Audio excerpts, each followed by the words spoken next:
Ernest Mandel. An Introduction to Marxist Economic Theory. I. The Theory of Value and Surplus Value. In the last analysis, every step forward in the history of civilization has been brought about by an increase in the productivity of labor. As long as a given group of men barely produced enough to keep itself alive, as long as there was no surplus over and above this necessary product, it was impossible for a division of labor to take place and for artisans, artists, or scholars to make their appearance. Under these conditions, the technical prerequisites for such specialization could not possibly be attained. Social surplus product. As long as the productivity of labor remains at a level where one man can only produce enough for his own subsistence, social division does not take place and any social differentiation within society is impossible. Under these conditions, all men are producers and they are all on the same economic level. Every increase in the productivity of labor beyond this low point makes a small surplus possible, and once there is a surplus of products, once man's two hands can produce more than is needed for his own subsistence, then the conditions have been set for a struggle over how this surplus will be shared. From this point on, the total output of a social group no longer consists solely of labor necessary for the subsistence of the producers. Some of this labor output may now be used to release a section of society from having to work for its own subsistence. Whenever this situation arises, a section of society can become a ruling class, whose outstanding characteristic is its emancipation from the need of working for its own subsistence. Thereafter, the labor of the producers can be divided into two parts. A part of this labor continues to be used for the subsistence of the producers themselves, and we call this part necessary labor. The other part is used to maintain the ruling class, and we give it the name surplus labor. Let us illustrate this by the very clear example of plantation slavery, as it existed in certain regions and periods of the Roman Empire, or as we find it in the West Indies and the islands of Portuguese Africa starting with the 17th century, on the great plantations which were established there. In these tropical areas, even the slave's food was generally not provided by the master.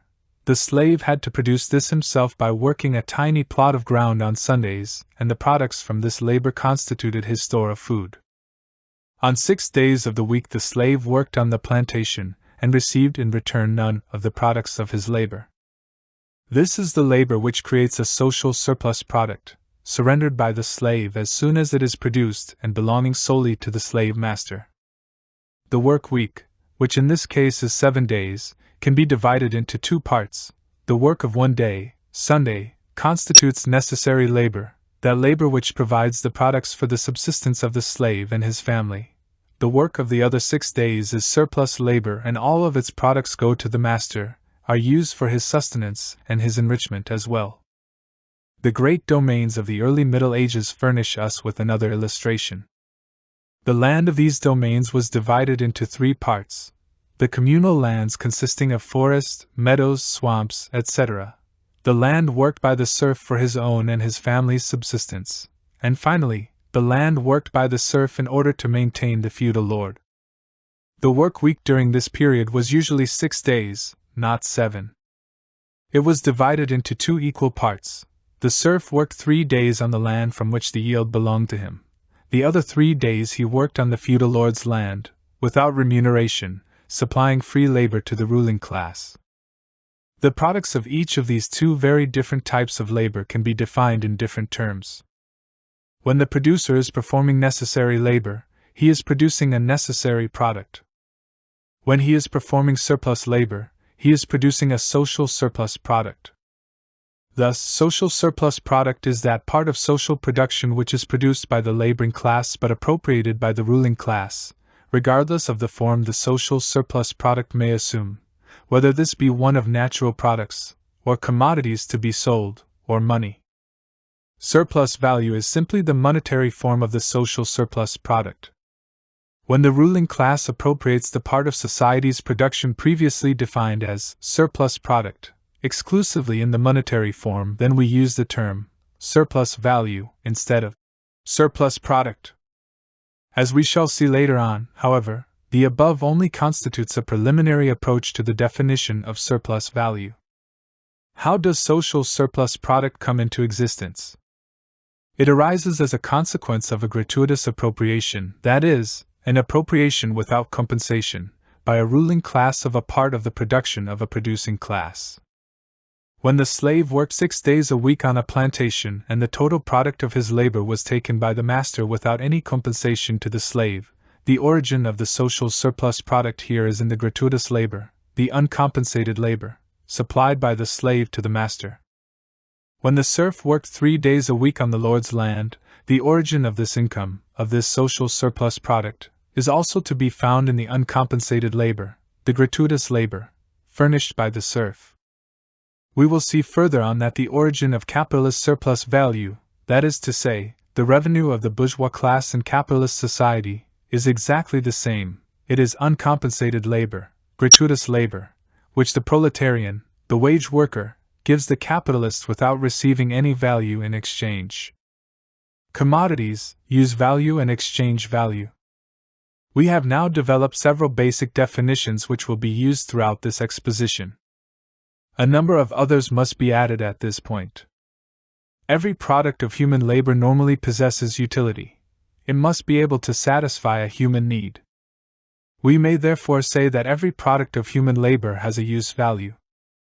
The term use value will, however, be used in 2 different senses. We will speak of the use value of a commodity. We will also talk about use values, as when we refer, for example, to a society in which only use values are produced, that is to say, where products are created for direct consumption either by the producers themselves or by ruling classes which appropriate them. Together with this use value, a product of human labor can also have another value, an exchange value. It may be produced for exchange on the marketplace for the purpose of being sold, rather than for direct consumption by the producers or by wealthy classes. A mass of products which has been created for the purpose of being sold can no longer be considered as the production of simple use values. It is now a production of commodities.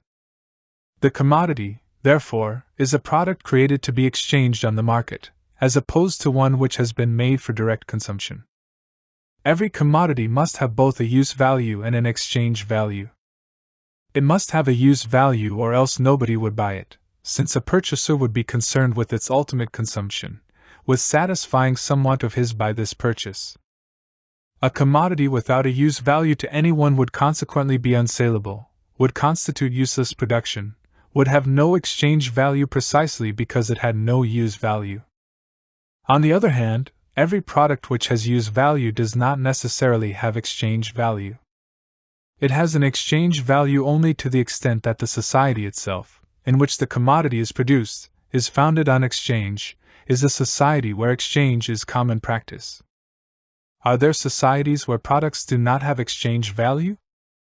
The basis for exchange value, and a fortiori for trade in the marketplace, is constituted by a given degree of development of the division of labor. In order for products not to be directly consumed by their producers, it is essential that everybody should not be engaged in turning out the same thing. If a particular community has no division of labor, or only its most rudimentary form, then it is clear that no reason for exchange exists. Normally, a wheat farmer has nothing to exchange with another wheat farmer. But as soon as a division of labor exists, as soon as there is contact between social groups producing different use values, then exchange can come about, at first on an occasional basis, subsequently on a more permanent one. In this way, little by little, products which are made to be exchanged, commodities, make their appearance alongside those products which are simply made for the direct consumption of their producers. In capitalist society, commodity production, the production of exchange values, has reached its greatest development. It is the first society in human history where the major part of production consists of commodities. It is not true, however, that all production under capitalism is commodity production. 2 classes of products still remain simple use value. The first group consists of all things produced by the peasantry for its own consumption, everything directly consumed on the farms where it is produced. Such production for self-consumption by the farmer exists even in advanced capitalist countries like the United States, although it constitutes only a small part of total agricultural production. In general, the more backward the agriculture of a country, the greater is the fraction of agricultural production going for self-consumption. This factor makes it extremely difficult to calculate the exact national income of such countries. The second group of products in capitalist society which are not commodities but remain simple use value consists of all things produced in the home. Despite the fact that considerable human labor goes into this type of household production, it still remains a production of use values and not of commodities. Every time a soup is made or a button sewn on a garment, it constitutes production, but it is not production for the market. The appearance of commodity production and its subsequent regularization and generalization have radically transformed the way men labor and how they organize society. The Marxist theory of alienation. You have no doubt already heard about the Marxist theory of alienation. The emergence, regularization, and generalization of commodity production are directly related to the expanding character of this phenomenon of alienation. We cannot dwell on this aspect of the question here, but it is extremely important to call attention to it, since the history of trade covers far more than the capitalist era. It also includes small-scale commodity production, which we will discuss later. There is also a post-capitalist society based on commodities, a transitional society between capitalism and socialism, such as present-day Soviet society, for the latter still rests in very large measure on the foundations of exchange value production. Once we have grasped certain fundamental characteristics of a society based on commodities, we can readily see why it is impossible to surmount certain phenomena of alienation in the transitional period between capitalism and socialism, as in Soviet society, for example. Obviously, this phenomenon of alienation does not exist, at least in the same form, in a society where commodity production is unknown and where the life of the individual and his social activity are united in the most elementary way. Man works, but generally not by himself. Most often he is part of a collective group having a more or less organic structure. His labor is a direct transformation of material things. All of this means that labor activity, the act of production, the act of consumption, and the relations between the individual and his society are ruled by a condition of equilibrium which has relative stability and permanence. We should not, of course, embellish the picture of primitive society, which was subject to pressures and periodic catastrophes because of its extreme poverty. Its equilibrium was constantly endangered by scarcity, hunger, natural disasters, etc. But in the periods between catastrophes, especially after agriculture had attained a certain degree of development, and when climatic conditions were favorable, this kind of society endowed all human activities with a large degree of unity, harmony, and stability. Such disastrous consequences of the division of labor as the elimination of all aesthetic activity, artistic inspiration, and creative activity from the act of production, and the substitution of purely mechanical and repetitive tasks were non-existent in primitive society. On the contrary, most of the arts, music, sculpture, painting, the dance, were originally linked to production, to labor. The desire to give an attractive and appealing form to products which were to be used either by the individual, his family, or larger kinship groups, found a normal, harmonious, and organic expression within the framework of the day's work. Labor was not looked upon as an obligation imposed from without, first of all because it was far less intense, far less exhausting than under capitalism today. It conformed more closely to the rhythms of the human organism as well as to the rhythms of nature. The number of working days per year rarely exceeded 150 to 200, whereas under capitalism the figure is dangerously close to 300 and sometimes even greater. Furthermore, there was a unity between the producer, his product, and its consumption, since he generally produced for his own use or for those close to him, so that his work possessed a directly functional aspect. Modern alienation originates basically in the cleavage between the producer and his product, resulting both from the division of labor and commodity production. In other words, it is the consequence of working for the market, for unknown consumers, instead of for consumption by the producer himself. The other side of the picture is that a society which only produces use values, that is, goods which will be consumed directly by their producers, has always in the past been an impoverished society. Not only was it subject to the hazards of nature, but it also had to set very narrow limits to man's wants, since these had to conform exactly to its degree of poverty and limited variety of products. Not all human wants are innate to man. There is a constant interaction between production and wants, between the development of the productive forces and the rise of new wants. Only in a society where labor productivity will be developed to its highest point, where an infinite variety of products will be available, will it be possible for man to experience a continuous expansion of his wants, a development of his own unlimited potential, an integrated development of his humanity. The law of value. One of the consequences of the appearance and progressive generalization of commodity production is that labor itself begins to take on regular and measurable characteristics. In other words, it ceases to be an activity tied to the rhythms of nature and according with man's own physiological rhythms. Up to the 19th century and possibly even into the 20th, the peasants in various regions of Western Europe did not work in a regulated way, that is to say, they did not work with the same intensity every month of the year. There were periods in the work year when they worked very hard and other periods, particularly during the winter, when all activity virtually came to a halt. It was in the most backward agricultural areas of most of the capitalist countries that capitalist society, in the course of its development, found a most attractive source of reserve manpower, for here was a labor force available for 4 to 6 months a year at much lower wages, in view of the fact that a part of its subsistence was provided by its agricultural activity. When we look at the more highly developed and prosperous farms, those bordering the big cities, for example, and which are basically on the road to becoming industrialized, we see that work is much more regular and the amount of expended labor much greater, being distributed in a regular way throughout the year, with dead seasons progressively eliminated. This holds true not only for our times but even as early as the Middle Ages, at least from the 12th century on.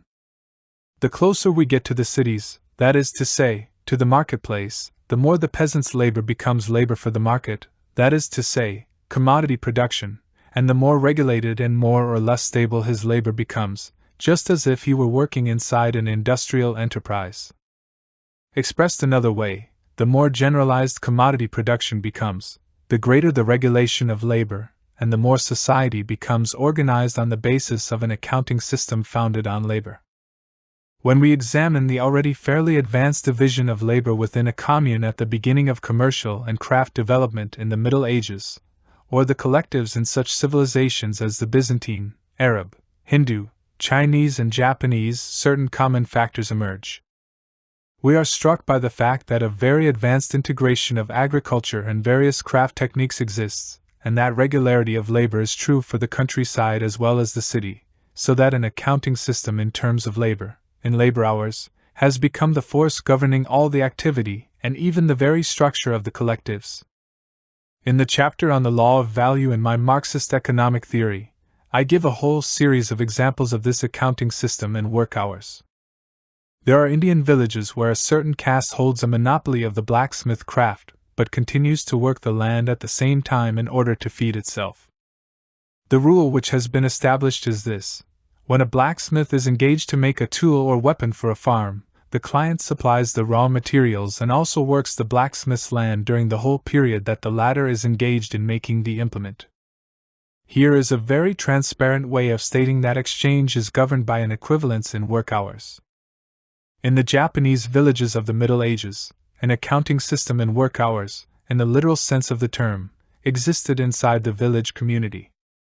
The village accountant kept a kind of great book in which he entered the number of hours of work done by villagers on each other's fields, since agriculture was still mainly based on cooperative labor, with harvesting, farm construction, and stock breeding being done in common. The number of work hours furnished by the members of one household to the members of another was very carefully tallied.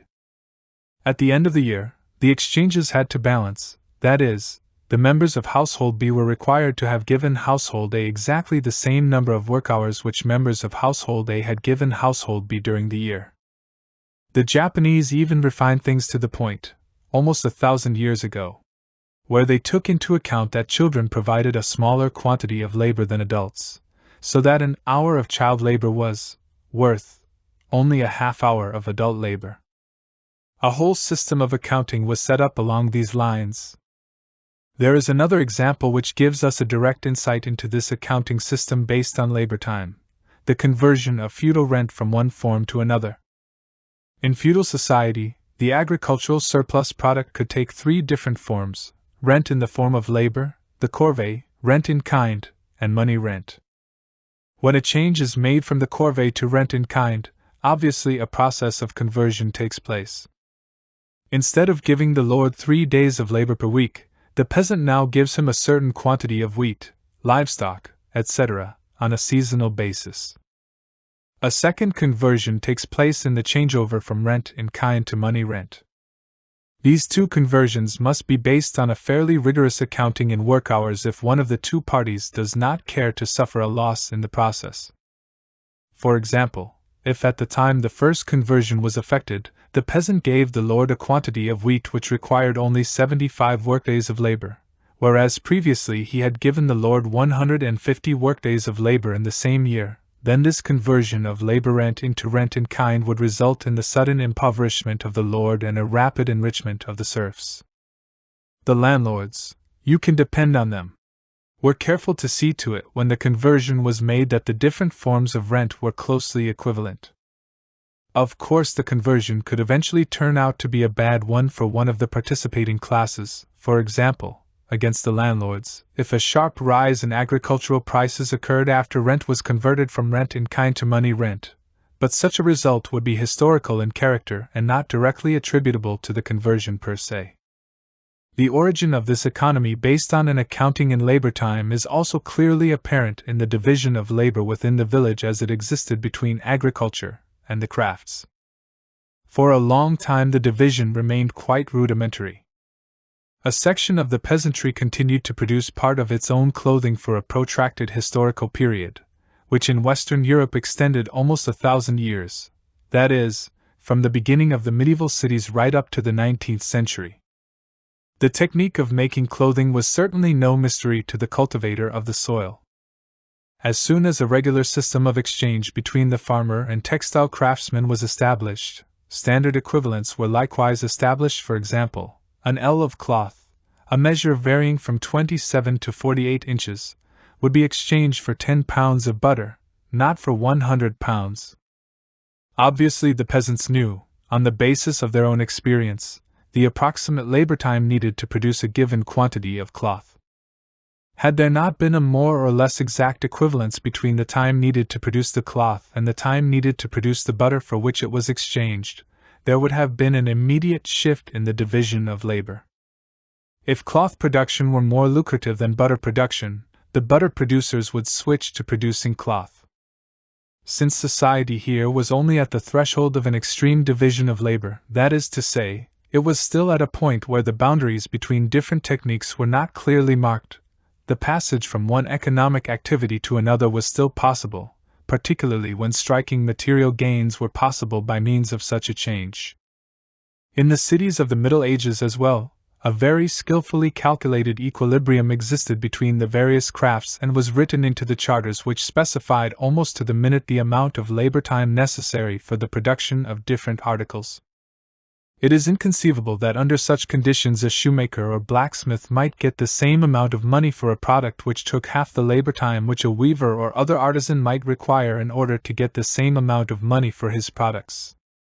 Here again we clearly see the mechanism of an accounting system in work hours, a society functioning on the basis of an economy of labor time, which is generally characteristic of the whole phase which we call small-scale commodity production. This is the phase intervening between a purely natural economy, in which only use values are produced, and capitalist society, in which commodity production expands without limit. Determination of the exchange value of commodities. Once we have determined that the production and exchange of commodities becomes regular and generalized in a society based on an economy of labor time, on an accounting system and work hours, we can readily understand why the exchange of commodities, in its origins and inherent nature, rests on this fundamental basis of an accounting system in work hours and consequently follows this general rule. The exchange value of a commodity is determined by the quantity of labor necessary to produce it. The quantity of labor is measured by the length of time it takes to produce the commodity. This general definition of the labor theory of value is the basis of both classical bourgeois political economy from the 17th century to the beginning of the 19th century, from William Petty to Ricardo, and Marxist economic theory, which took over the theory of labor value and perfected it. However, the general definition must be qualified in several respects. In the first place, not all men are endowed with the same capacity for work, with the same strength or the same degree of skill at their trade. If the exchange value of commodities depended only on the quantity of labor expended individually, that is, on the quantity of labor expended by each individual in the production of a commodity, we would arrive at this absurdity: the lazier or more incompetent the producer, and the larger the number of hours he would spend in making a pair of shoes, the greater would be the value of the shoes. This is obviously impossible, since exchange value is not a moral reward for mere willingness to work but an objective bond set up between independent producers in order to equalize the various crafts in a society based both on a division of labor and an economy of labor time. In such a society, wasted labor receives no compensation; on the contrary, it is automatically penalized. Whoever puts more time into producing a pair of shoes than the average necessary hours, an average determined by the average productivity of labor, and recorded in the guild charters, for example, such a person has wasted human labor, work to no avail, for a certain number of hours. He will receive nothing in exchange for these wasted hours. Expressed another way, the exchange value of a commodity is not determined by the quantity of labor expended by each individual producer engaged in the production of this commodity, but by the quantity of labor socially necessary to produce it. The expression, socially necessary, means the quantity of labor necessary under the average conditions of labor productivity existing in a given country at a given time. The above qualification has very important applications when we examine the functioning of capitalist society more closely. Another clarifying statement must be added here. Just what do we mean by a quantity of labor? Workers differ in their qualifications. Is there complete equality between one person's hour of work and everybody else's, regardless of such differences in skills? Once again, the question is not a moral one but has to do with the internal logic of a society based on an equality between skills, an equality in the marketplace, and where any disruption of this equality would immediately destroy the social equilibrium. What would happen, for example, if an hour's work by an unskilled laborer was worth as much as an hour's work by a skilled craftsman, who had spent 4 to 6 years as an apprentice in acquiring his skill? Obviously, no one would want to become skilled. The hours of work spent in learning a craft would be wasted hours, since the craftsman would not be compensated for them after becoming qualified. In an economy founded on an accounting system of work hours, the young will desire to become skilled only if the time lost during their training period is subsequently paid for. Our definition of the exchange value of a commodity must therefore be completed as follows. An hour of labor by a skilled worker must be considered as complex labor, as compound labor, as a multiple of an hour of unskilled labor. The coefficient of multiplication obviously cannot be an arbitrary one but must be based on the cost of acquiring a given skill. It should be pointed out, in passing, that there was always a certain fuzziness in the prevailing explanation of compound labor in the Soviet Union under Stalin, which has persisted to this very day. It is claimed that compensation for work should be based on the quantity and quality of the work, but the concept of quality is no longer understood in the Marxist sense of the term, that is to say, as a quality measurable quantitatively by means of a specific coefficient of multiplication. On the contrary, the idea of quality is used in the bourgeois ideological sense, according to which the quality of labor is supposed to be determined by its social usefulness, and this is used to justify the incomes of marshals, ballerinas, and industrial managers, which are 10 times higher than the incomes of unskilled laborers.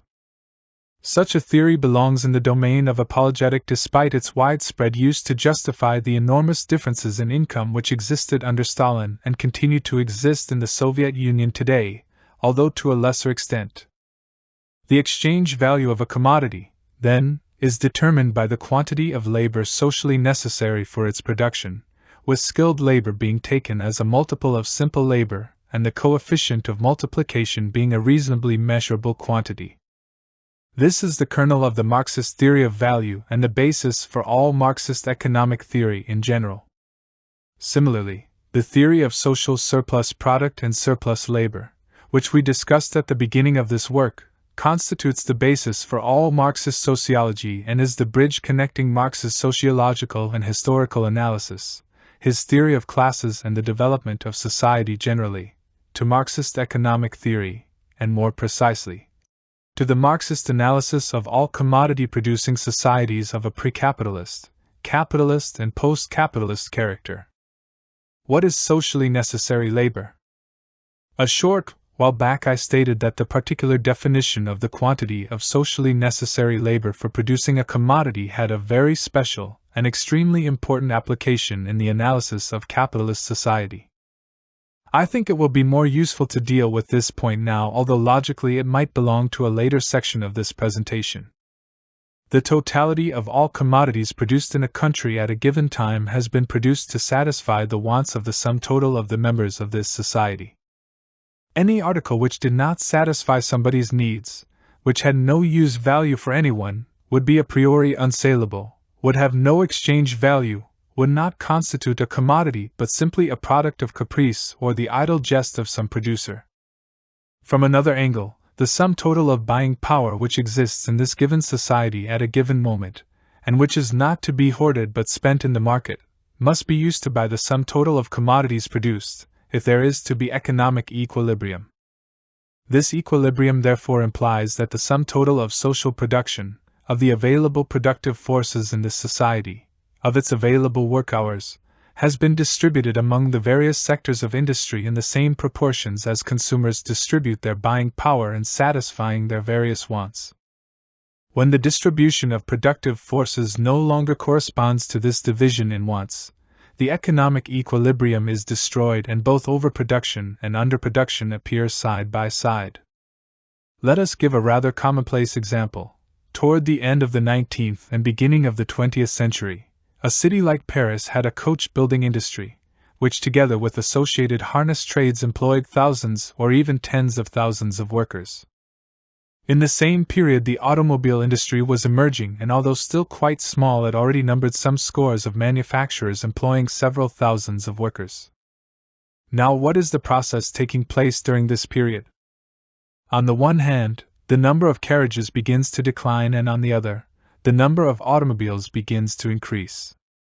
The production of carriages and carriage equipment therefore shows a trend toward exceeding social needs, as these are reflected in the manner in which the inhabitants of Paris are dividing their buying power. On the other side of the picture, the production of automobiles is below social needs, for from the time the industry was launched until the advent of mass production, a climate of scarcity existed in this industry. The supply of automobiles on the market was never equal to the demand. How do we express these phenomena in terms of the labor theory of value? We can say that in the carriage industry more labor is expended than is socially necessary, that a part of the labor expended by the sum total of companies in the carriage industry is socially wasted labor, which no longer finds an equivalent on the marketplace and is consequently producing unsaleable goods. In capitalist society, when goods are unsaleable, it means that an investment of human labor has been made in a specific industrial branch which turns out to be socially unnecessary labor, that is to say, it is labor which finds no equivalent in buying power in the marketplace. Labor which is not socially necessary is wasted labor. It is labor which produces no value. We can see from this that the concept of socially necessary labor embraces a whole series of phenomena. For the products of the carriage industry, supply exceeds demand, prices fall and goods remain unsaleable. The reverse is true in the automobile industry, where demand exceeds supply, causing prices to rise and underproduction to exist. To be satisfied with these commonplaces about supply and demand, however, means stopping at the psychological and individual aspects of the problem.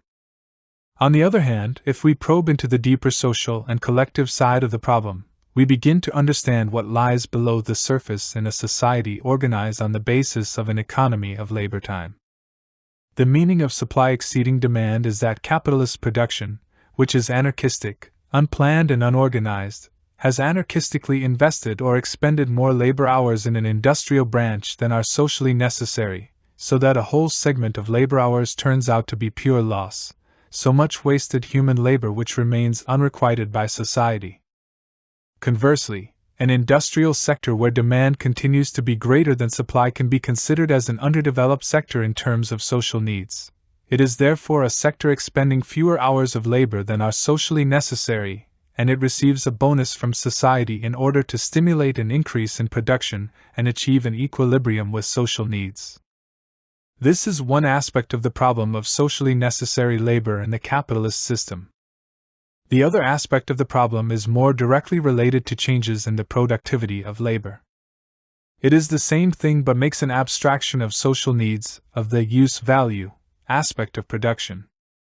In capitalist society, the productivity of labor is constantly changing. Generally speaking, there are always three types of enterprises, or industrial sectors: those which are technologically right at the social average, those which are backward, obsolete, on the downgrade, below the social average, and those which are technologically advanced and above average in productivity.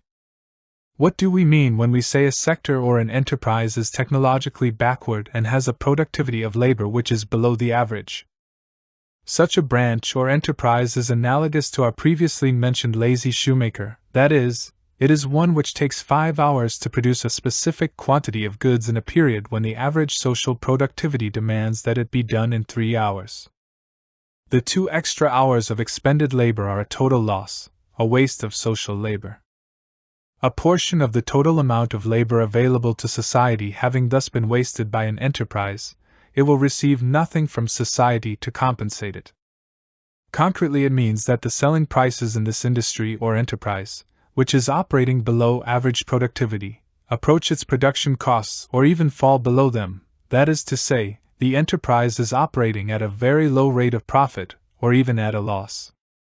On the other hand, an enterprise or industrial sector with an above-average level of productivity, like the shoemaker who can produce 2 pairs of shoes in 3 hours when the social average is 1 pair per 3 hours, economizes in its expenditure of social labor and therefore makes a surplus profit, that is to say, the difference between its costs and selling prices will be greater than the average profit. The pursuit of this surplus profit is, of course, the driving force behind the entire capitalist economy.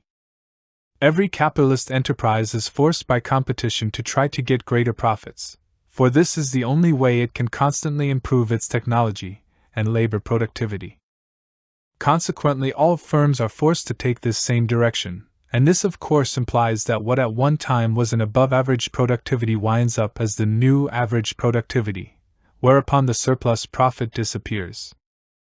All the strategy of capitalist industry stems from this desire on the part of every enterprise to achieve a rate of productivity superior to the national average and thereby make a surplus profit, and this in turn provokes a movement which causes the surplus profit to disappear, by virtue of the trend for the average rate of labor productivity to rise continuously. This is the mechanism in the tendency for profit rates to become equalized. The origin and nature of surplus value. And now, what is surplus value? When we consider it from the viewpoint of the Marxist theory of value, the answer is readily found. Surplus value is simply the monetary form of the social surplus product, that is to say, it is the monetary form of that part of the worker's production which he surrenders to the owner of the means of production without receiving anything in return. How is this surrender accomplished in practice within capitalist society? It takes place through the process of exchange, like all important operations in capitalist society, which are always relations of exchange. The capitalist buys the labor power of the worker, and in exchange for this wage, he appropriates the entire production of that worker, all the newly produced value which has been incorporated into the value of this production. We can therefore say from here on that surplus value is the difference between the value produced by the worker and the value of his own labor power. What is the value of labor power? In capitalist society, labor power is a commodity, and like the value of any other commodity, its value is the quantity of labor socially necessary to produce and reproduce it, that is to say, the living costs of the worker in the wide meaning of the term. The concept of a minimum living wage or of an average wage is not a physiologically rigid one but incorporates wants which change with advances in the productivity of labor. These wants tend to increase parallel with the progress in technique, and they are consequently not comparable with any degree of accuracy for different periods. The minimum living wage of 1830 cannot be compared quantitatively with that of 1960, as the theoreticians of the French Communist Party have learned to their sorrow. There is no valid way of comparing the price of a motorcycle in 1960 with the price of a certain number of kilograms of meat in 1830 in order to come up with the conclusion that the first is worth less than the second. Having made this reservation, we can now repeat that the living cost of labor power constitutes its value, and that surplus value is the difference between this living cost and the value created by this labor power. The value produced by labor power can be measured in a simple way by the length of time it is used. If a worker works 10 hours, he produces a value of 10 hours of work. If the worker's living costs, that is to say, the equivalent of his wage, is also 10 hours of work, then no surplus value would result. This is only a special case of the more general rule. When the sum total of labor product is equal to the product required to feed and maintain the producer, there is no social surplus product. But in the capitalist system, the degree of labor productivity is such that the living costs of the worker are always less than the quantity of newly created value. This means that a worker who labors for 10 hours does not need the equivalent of 10 hours of labor in order to support himself in accordance with the average needs of the times. His equivalent wage is always only a fraction of his day's labor. Everything beyond this fraction is surplus value, free labor supplied by the worker and appropriated by the capitalist without an equivalent offset. If this difference did not exist, of course, then no employer would hire any worker, since such a purchase of labor power would bring no profit to the buyer. The validity of the labor theory of value. To conclude, we present three traditional proofs of the labor theory of value. The first of these is the analytical proof, which proceeds by breaking down the price of a commodity into its constituent elements, and demonstrating that if the process is extended far enough, only labor will be found. The price of every commodity can be reduced to a certain number of components: the amortization of machinery and buildings, which we call the renewal of fixed capital, the price of raw materials and accessory products, wages, and finally, everything which is surplus value, such as profit, rent, taxes, etc. So far as the last two components are concerned, wages and surplus value, it has already been shown that they are labor pure and simple. With regard to raw materials, most of their price is largely reducible to labor. For example, more than 60% of the mining cost of coal consists of wages. If we start by breaking down the average manufacturing cost of commodities into 40% for wages, 20% surplus value, 30% for raw materials and 10% in fixed capital, and if we assume that 60% of the cost of raw materials can be reduced to labor, then we already have 78% of the total cost reduced to labor. The rest of the cost of raw materials breaks down into the cost of other raw materials, reducible in turn to 60% labor, plus the cost of amortizing machinery. The price of machinery consists to a large degree of labor, for example, 40%, and raw materials, for example, 40% also. The share of labor in the average cost of all commodities thus passes successively to 83%, 87%, 89.5%, etc. It is obvious that the further this breakdown is carried, the more the entire cost tends to be reduced to labor, and to labor alone. The second proof is the logical proof, and is the one presented in the beginning of Marx's Capital. It has perplexed quite a few readers, for it is certainly not the simplest pedagogical approach to the question. Marx poses the question in the following way. The number of commodities is very great. They are interchangeable, which means that they must have a common quality, because everything which is interchangeable is comparable, and everything which is comparable must have at least one quality in common. Things which have no quality in common are, by definition, not comparable with each other. Let us inspect each of these commodities. What qualities do they possess? First of all, they have an infinite set of natural qualities: weight, length, density, color, size, molecular nature, in short, all their natural physical, chemical, and other qualities. Is there any one of the physical qualities which can be the basis for comparing them as commodities, for serving as the common measure of their exchange value? Could it be weight? Obviously not, since a pound of butter does not have the same value as a pound of gold. Is it volume or length? Examples will immediately show that it is none of these. In short, all those things which make up the natural quality of a commodity, everything which is a physical or chemical quality of this commodity, certainly determines its use value, its relative usefulness, but not its exchange value. Exchange value must consequently be abstracted from everything that consists of a natural physical quality in the commodity. A common quality must be found in all of these commodities which is not physical. Marx's conclusion is that the only common quality in these commodities which is not physical is their quality of being the products of human labor, of abstract human labor. Human labor can be thought of in two different ways. It can be considered as specific concrete labor, such as the labor of the baker, butcher, shoemaker, weaver, blacksmith, etc. But so long as it is thought of as specific concrete work, it is being viewed in its aspect of labor which produces only use values. Under these conditions we are concerning ourselves only with the physical qualities of commodities, and these are precisely the qualities which are not comparable. The only thing which commodities have in common from the viewpoint of exchanging them is that they are all produced by abstract human labor, that is to say, by producers who are related to each other on a basis of equivalence as a result of the fact that they are all producing goods for exchange. The common quality of commodities, consequently, resides in the fact that they are the products of abstract human labor, and it is this which supplies the measure of their exchange value, of their exchangeability.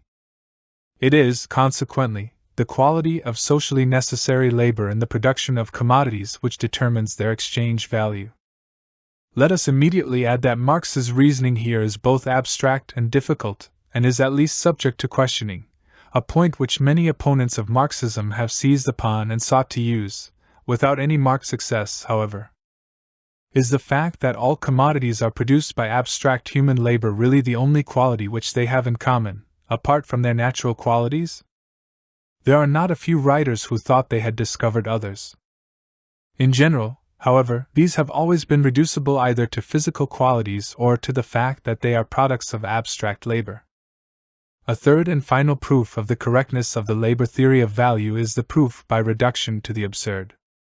It is, moreover, the most elegant and most modern of the proofs. Imagine for a moment a society in which living human labor has completely disappeared, that is to say, a society in which all production has been 100% automated. Of course, so long as we remain in the current intermediate stage, in which some labor is already completely automated, that is to say, a stage in which plants employing no workers exist alongside others in which human labor is still utilized, there is no special theoretical problem, since it is merely a question of the transfer of surplus value from one enterprise to another. It is an illustration of the law of equalization of the profit rate, which will be explored later on. But let us imagine that this development has been pushed to its extreme and human labor has been completely eliminated from all forms of production and services. Can value continue to exist under these conditions? Can there be a society where nobody has an income but commodities continue to have a value and to be sold? Obviously, such a situation would be absurd. A huge mass of products would be produced without this production creating any income, since no human being would be involved in this production. But someone would want to sell these products for which there were no longer any buyers. It is obvious that the distribution of products in such a society would no longer be effected in the form of a sale of commodities, and as a matter of fact, selling would become all the more absurd because of the abundance produced by general automation. Expressed another way, a society in which human labor would be totally eliminated from production, in the most general sense of the term, with services included, would be a society in which exchange value had also been eliminated. This proves the validity of the theory, for at the moment human labor disappears from production, value, too, disappears with it. 2. Capital and capitalism. Capital in pre-capitalist society. Between primitive society founded on a natural economy in which production is limited to use values destined for self-consumption by their producers, and capitalist society, there stretches a long period in human history, embracing essentially all human civilizations, which came to a halt before reaching the frontiers of capitalism. Marxism defines them as societies in which small-scale commodity production prevailed. A society of this kind is already familiar with the production of commodities, of goods designed for exchange on the market and not for direct consumption by the producers, but such commodity production has not yet become generalized, as is the case in capitalist society. In a society founded on small-scale commodity production, two kinds of economic operations are carried out. The peasants and artisans who bring their products to market wish to sell goods whose use value they themselves cannot use in order to obtain money, means of exchange, for the acquisition of other goods, whose use value is either necessary to them or deemed more important than the use value of the goods they own. The peasant brings wheat to the marketplace which he sells for money. With this money he buys, let us say, cloth. The artisan brings his cloth to the market, which he sells for money. With this money he buys, let us say, wheat. What we have here, then, is the operation, selling in order to buy. Commodity, money, commodity CM, see which has this essential character. The value of the two extremes in this formula is, by definition, exactly the same.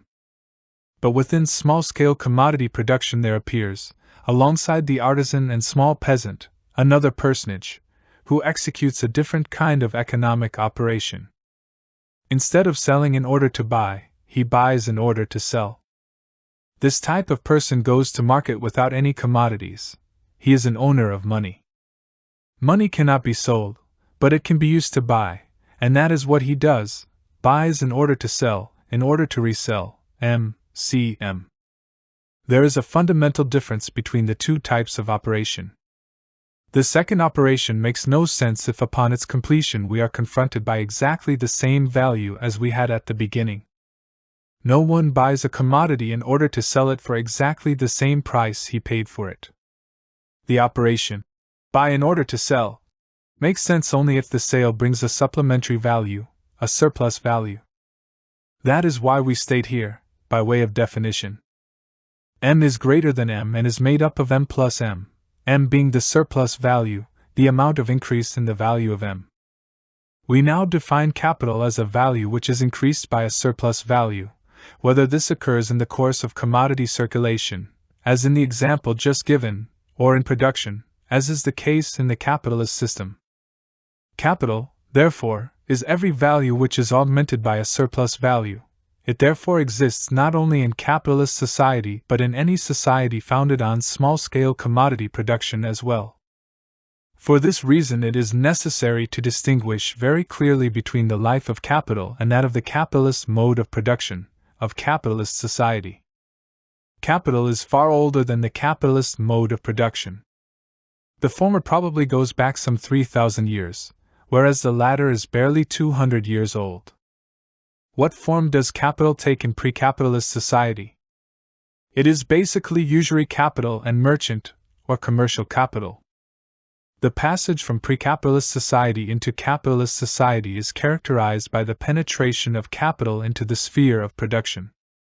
The capitalist mode of production is the first mode of production, the first form of social organization, in which capital is not limited to the sole role of an intermediary and exploiter of non-capitalist forms of production, of small-scale commodity production.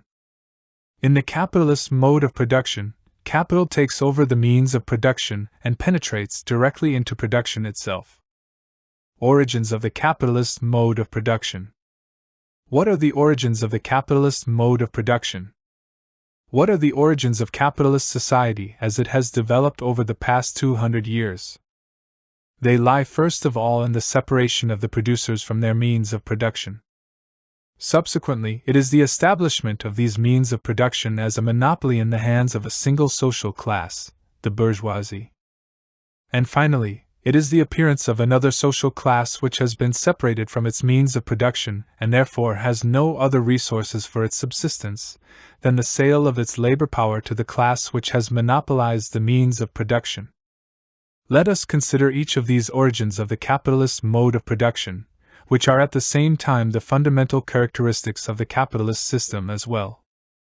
First characteristic: separation of the producer from his means of production. This is the fundamental condition for existence of the capitalist system, but it is also the one which is generally the most poorly understood. Let us use an example which may seem paradoxical since it is taken from the early Middle Ages, which was characterized by serfdom. We know that the mass of peasant producers were serfs bound to the soil.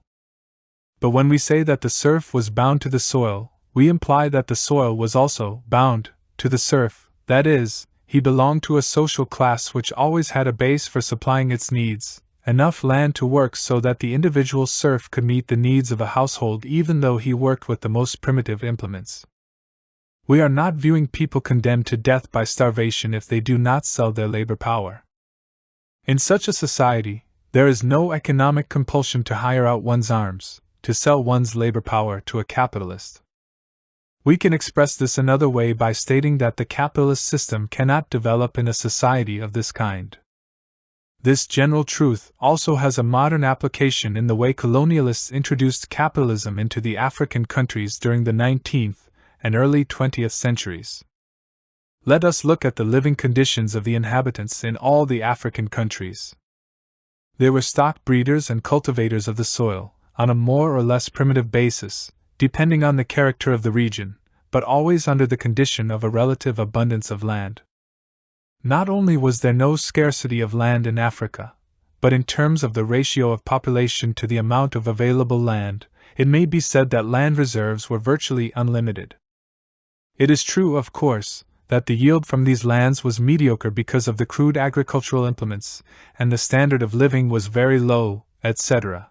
But there was no material force pushing this population to work in the mines, on the farms or in the factories of the white colonialist. Without a transformation in the administration of land in equatorial Africa, in black Africa, there was no possibility for introducing the capitalist mode of production.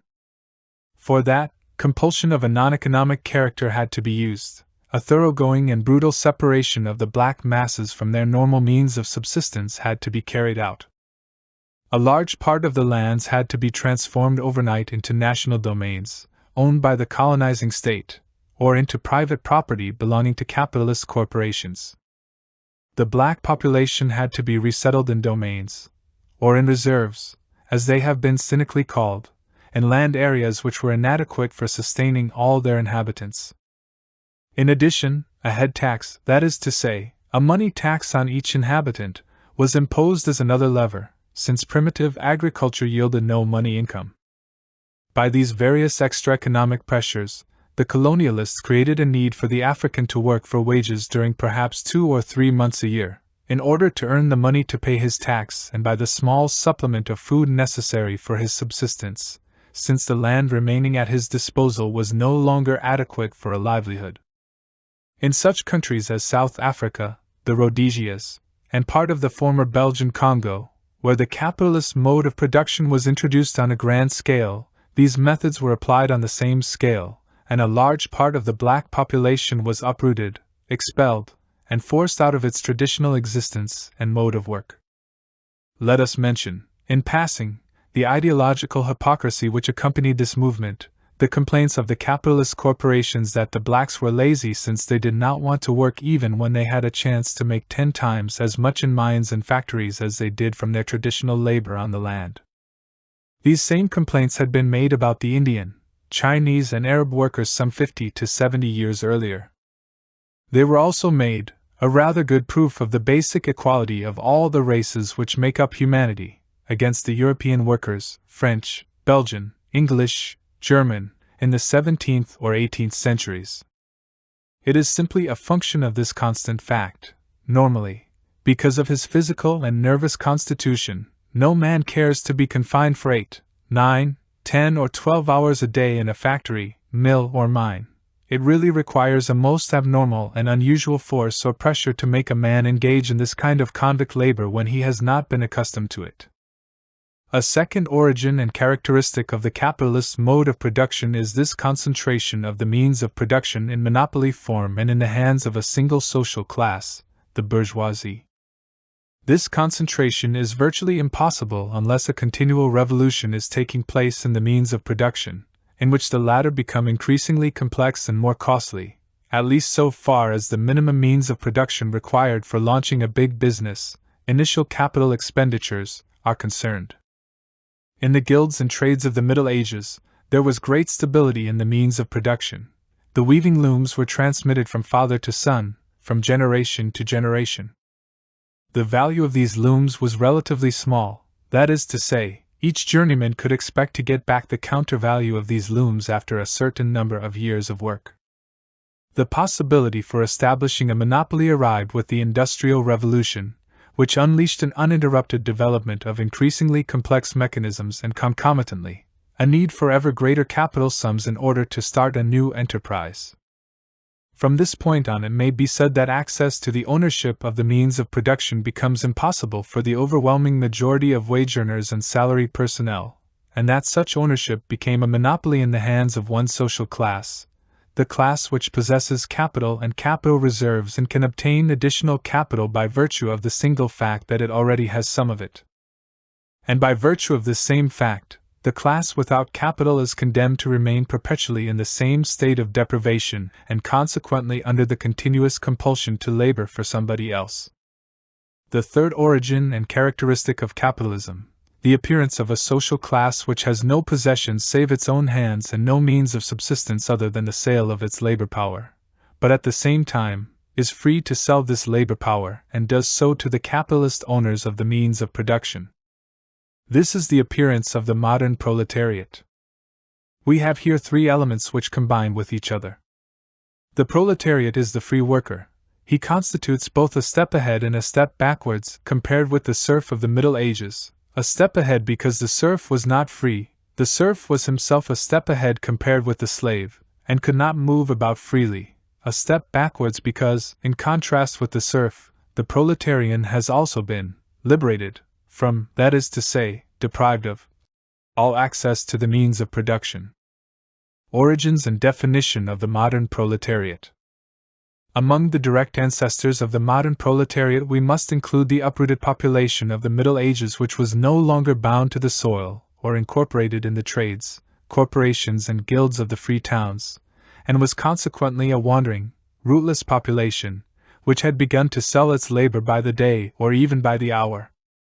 There were quite a few cities in the Middle Ages, notably Florence, Venice and Bruges, where a labor market appeared as early as the 13th, 14th, or 15th centuries.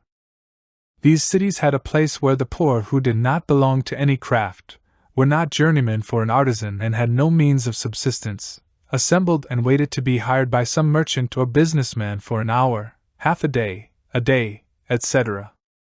Another origin of the modern proletariat, closer to us in time, lies in what has been called the disbanding of the feudal retinues. It therefore corresponds with the long and slow decline of the feudal nobility, which set in during the 13th and 14th centuries and terminated with the bourgeois revolution in France at the end of the 18th century. In the remote Middle Ages, there were sometimes 50, 60 to over 100 households living directly from the feudal lord. The number of these individual attendants began to decline, especially during the 16th century, which was marked by a sharp rise in prices, and as a consequence, a great impoverishment of all those social classes with fixed money incomes. The feudal lords of Western Europe were also hard hit because most of them had converted rent in kind into money rent.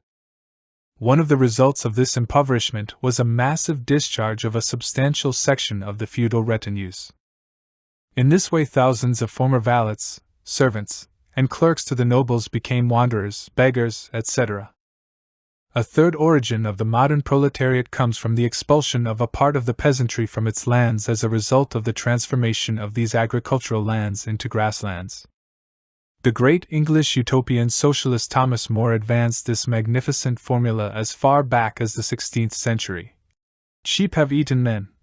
In other words, the transformation of fields into grasslands for grazing sheep, as a result of the development of the wool industry, threw thousands upon thousands of English peasants off their lands and condemned them to starvation.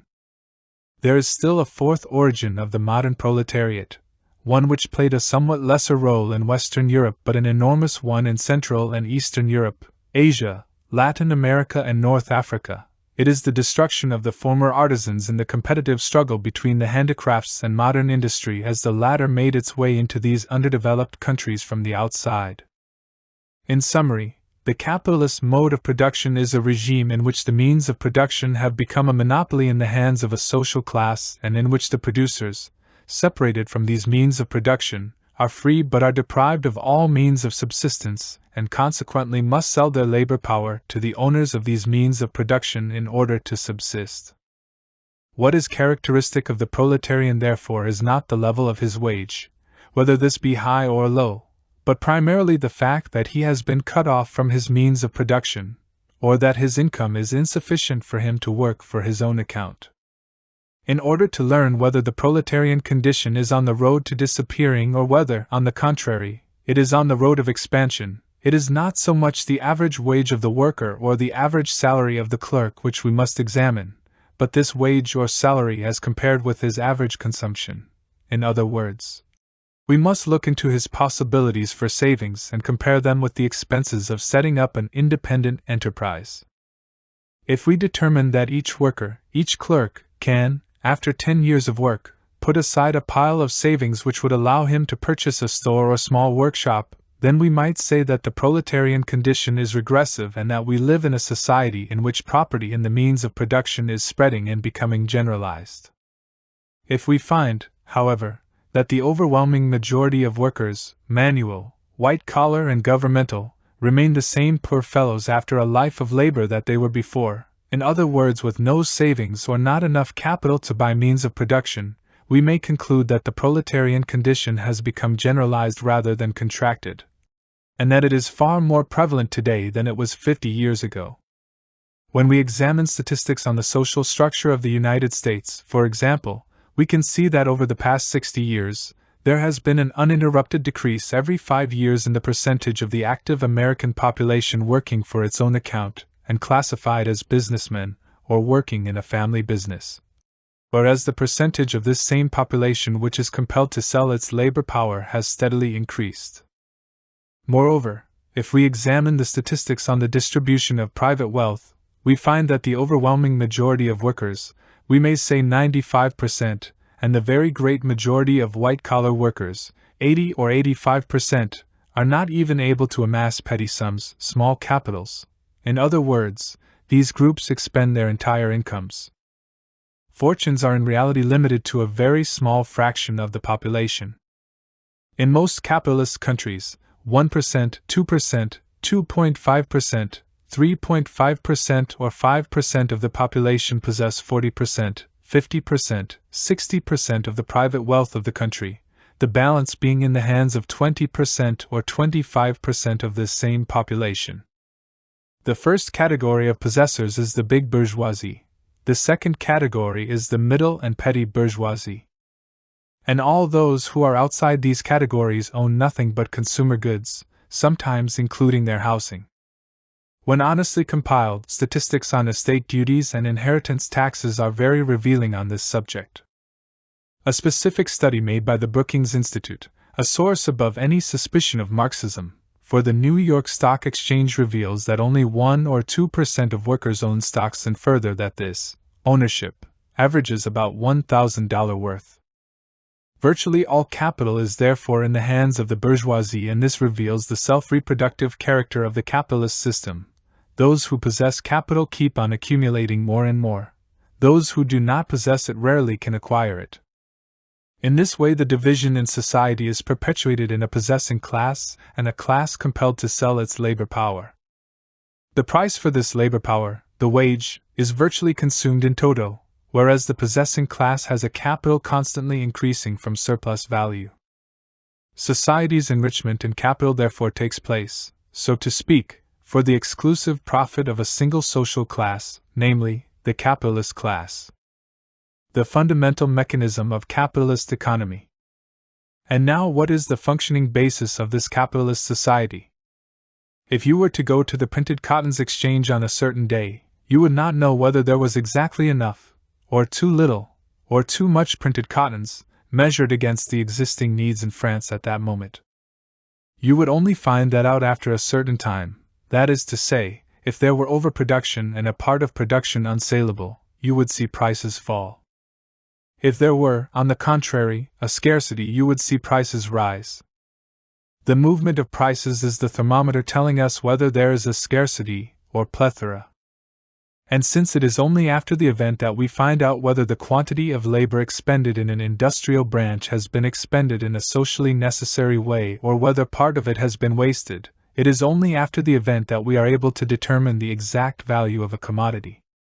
This value, therefore, is, if you choose to call it so, an abstraction, but it is a real constant around which prices fluctuate. What causes the movement in these prices and consequently, in longer terms, the movement in these values, in this labor productivity, in this production and in this overall economic life? What makes Sammy run? What causes capitalist society to move? Competition. Without competition there is no capitalist society. A society where competition is radically or completely eliminated would no longer be capitalist to the extent that there would no longer be a major economic motive for accumulating capital and consequently for carrying out 9/10 of the economic operations which capitalists execute. And what is the basis of competition? Two ideas are basic to it, but these do not necessarily overlap. First is the idea of the unlimited market, the market without restrictions, without exact boundaries. Then there is the idea of a multiplicity of decision centers, above all in matters of investment and production. If all production in a given industrial sector were concentrated in the hands of a single capitalist firm, competition would still not be eliminated, because an unlimited market would still exist and there would still be a competitive struggle between this industrial sector and other sectors to capture as much of this market as possible.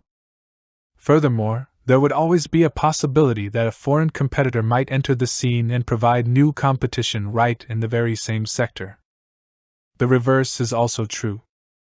If we can conceive a totally and completely limited market, but one in which a great number of enterprises are writing to capture a part of this limited market, then competition must obviously survive. Therefore, only if these two phenomena were to be suppressed simultaneously, that is to say, if there were only one producer for all commodities and the market became absolutely stable, frozen and without any capacity for expansion, could competition disappear completely. The appearance of the unlimited market displays all of its significance when compared with the period of small-scale commodity production. A guild in the Middle Ages generally worked for a market limited to the city and its immediate suburbs, and in accordance with fixed and specific labor techniques. The historical passage of the limited market to the unlimited market is illustrated by the example of the new clothiers of the countryside which replaced the old city clothiers in the 15th century.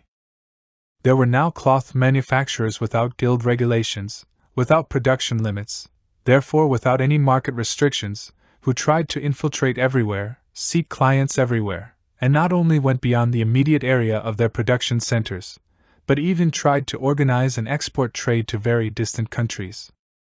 On the other hand, the great commercial revolution of the 16th century stimulated a relative reduction in the prices of a whole set of products which had been considered great luxuries in the Middle Ages and were only within the purchasing range of a small part of the population. These products suddenly became far less expensive, and even came within the reach of a significant part of the population. The most striking example of this trend is sugar, which has become a commonplace product today and is undoubtedly to be found in every working-class household in France or in Europe. In the 15th century, However, it was still a highly luxurious article. The apologists for capitalism have always pointed to the reduction in prices and widened market for a whole set of products as the benefits brought about by this system. This argument is true. It is one of the aspects of what Marx called the civilizing mission of capital. To be sure, we are concerned here with a dialectical but real phenomenon where the value of labor power has a tendency to fall by virtue of the fact that capitalist industry produces the commodity equivalent of wages with ever-increasing rapidity, while it simultaneously has a tendency to rise by virtue of the fact that this value of labor power progressively takes in the value of a whole series of commodities, which have become mass consumer goods, whereas formerly they were reserved for a very small part of the population. Basically, the entire history of trade between the 16th and 20th century is the history of a progressive transformation from trade in luxury goods into trade in mass consumer goods, into trade in goods destined for an ever-increasing portion of the population. It is only with the development of the railroads, of the means for fast navigation, of telegraphy, etc., that it became possible for the whole world to be marshaled into a real potential market for each great capitalist producer. The idea of an unlimited market does not, therefore, merely imply geographic expansion, but economic expansion, available purchasing power, also. To take a recent example, the extraordinary rise in the production of durable consumer goods in world capitalist production during the past 15 years was not at all due to any geographic expansion of the capitalist market. On the contrary, it was accompanied by a geographic reduction in the capitalist market, since a whole series of countries were lost to it during this period. There are few, if any, automobiles of French, Italian, German, British, Japanese, or American manufacture exported to the Soviet Union, China, North Vietnam, Cuba, North Korea, or the countries of East Europe. Nevertheless, this expansion did take place, thanks to the fact that a much greater fraction of the available purchasing power, which had increased absolutely as well, was used for buying these durable consumer goods. It is no accident that this expansion has been accompanied by a more or less permanent agricultural crisis in industrially advanced countries, where the consumption of a whole group of agricultural products has not only ceased to increase on a relative basis but is even beginning to show an absolute decline. For example, the consumption of bread, potatoes, and of commonplace fruits like apples, pears, etc. Production for an unlimited market, under competitive conditions, results in increased production, for an increase in production permits a reduction in costs and affords the means for beating a competitor by underselling him. If we look at the long-term change in the value of all commodities which are produced on a large scale in the capitalist world, there can be no doubt that their value has declined considerably. A dress, knife, pair of shoes, or schoolboy's notebook today has a value in hours and minutes of labor which is far lower than it was 50 or 100 years ago. Obviously, real production values must be compared and not sale prices, which include either enormous distribution and sales expenses or swollen monopolistic superprofits. Using gasoline as an example, especially the gasoline distributed in Europe and originating in the Middle East, we find that its production costs are very low, barely 10% of the sale price. In any event, there can be no doubt about the fact that this drop in value has actually taken place. Growth in labor productivity means a reduction in the value of goods, since the latter are manufactured with an ever-reduced quantity of labor time. Therein lies the practical tool which capitalism possesses for enlarging its markets and defeating its competitors. What practical method does the capitalist have for sharply cutting his production costs and simultaneously sharply increasing his production?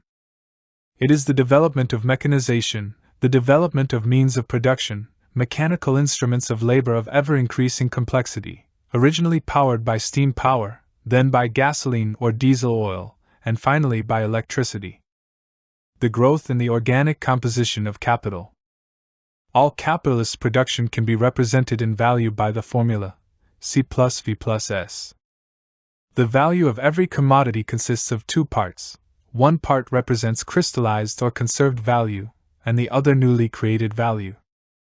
Labor power has a dual function, a dual use value, that of preserving all existing values in the instruments of labor, machines, buildings, while incorporating a fraction of this value into current production, and that of creating a new value, which contains surplus value, profit, as one of its components. Another part of this new value goes to the worker, and represents the counter value of his wage. The surplus value portion is appropriated by the capitalist without any counter value. We call the equivalent of wages variable capital and designate it by V. Why is it capital? Because, in effect, the capitalist advances this value. It constitutes, therefore, a part of his capital, which is expended before the value of the commodities produced by the workers in question can be realized. We call that part of capital which is transformed into machines, buildings, raw materials, etc., whose value is not increased by production but merely preserved by it, constant capital, and designated by C. The part of capital called variable capital, V, the part used by the capitalist to buy labor power, is so termed because it is the only part of capital which lets the capitalist increase his capital by means of a surplus value. Since this is the case, what is the economic logic of competition, of the drive to increase productivity, to increase mechanical means, machine labor? The logic of this drive, that is to say, the fundamental tendency of the capitalist system, is to increase the weight of C, the weight of constant capital, with respect to variable capital. In the fraction C/V, C tends to increase, that is to say, the part of total capital made up by machines and raw materials, but not in wages, tends to increase with the advances in mechanization and wherever competition compels capitalism to step up labor productivity. We call this fraction C/V the organic composition of capital. It is therefore the ratio between constant capital and variable capital. And we say that in the capitalist system this organic composition has a rising tendency. How can the capitalist acquire new machines? What is the meaning of the statement that constant capital keeps on increasing? The fundamental operation of capitalist economy is the production of surplus value. But so long as the surplus value has merely been produced, it remains locked in the commodities and the capitalist cannot use it. Unsold shoes cannot be transformed into new machines, into greater productivity. In order to be able to buy new machines, the industrialist possessing shoes must sell these shoes, and a part of the proceeds of this sale can then serve to purchase new machines, as a supplementary constant capital. Expressed another way, realizing surplus value is the necessary condition for the accumulation of capital, and capital accumulation is simply the capitalization of surplus value. Realizing surplus value means the sale of goods, but also the sale of such goods under conditions where the surplus value they contain can actually be realized in the market. All businesses operating at average productivity in society, whose total production therefore corresponds with socially necessary labor, are supposed to realize the total value and surplus value produced in their plants, either more nor less, when their goods are sold.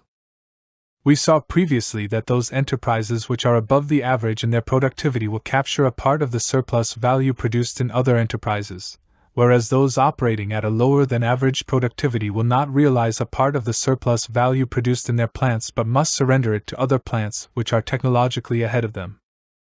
Consequently, the realization of surplus value means the sale of goods under conditions in which all of the surplus value produced by the workers in a plant manufacturing commodities is actually paid for by their purchasers.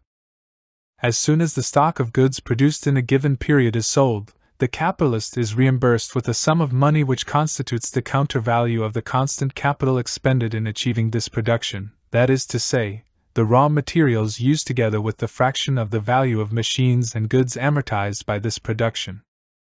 He has also been reimbursed with the counter value of wages which he advanced in order to effect this production. In addition, he is in possession of the surplus value produced by his workers. What happens to this surplus value? A part of it is unproductively consumed by the capitalist, for the poor fellow has to live, has to keep his family alive together with his entourage, and everything he spends for these purposes is completely withdrawn from the process of production. A second part of the surplus value is accumulated and is utilized by being transformed into capital.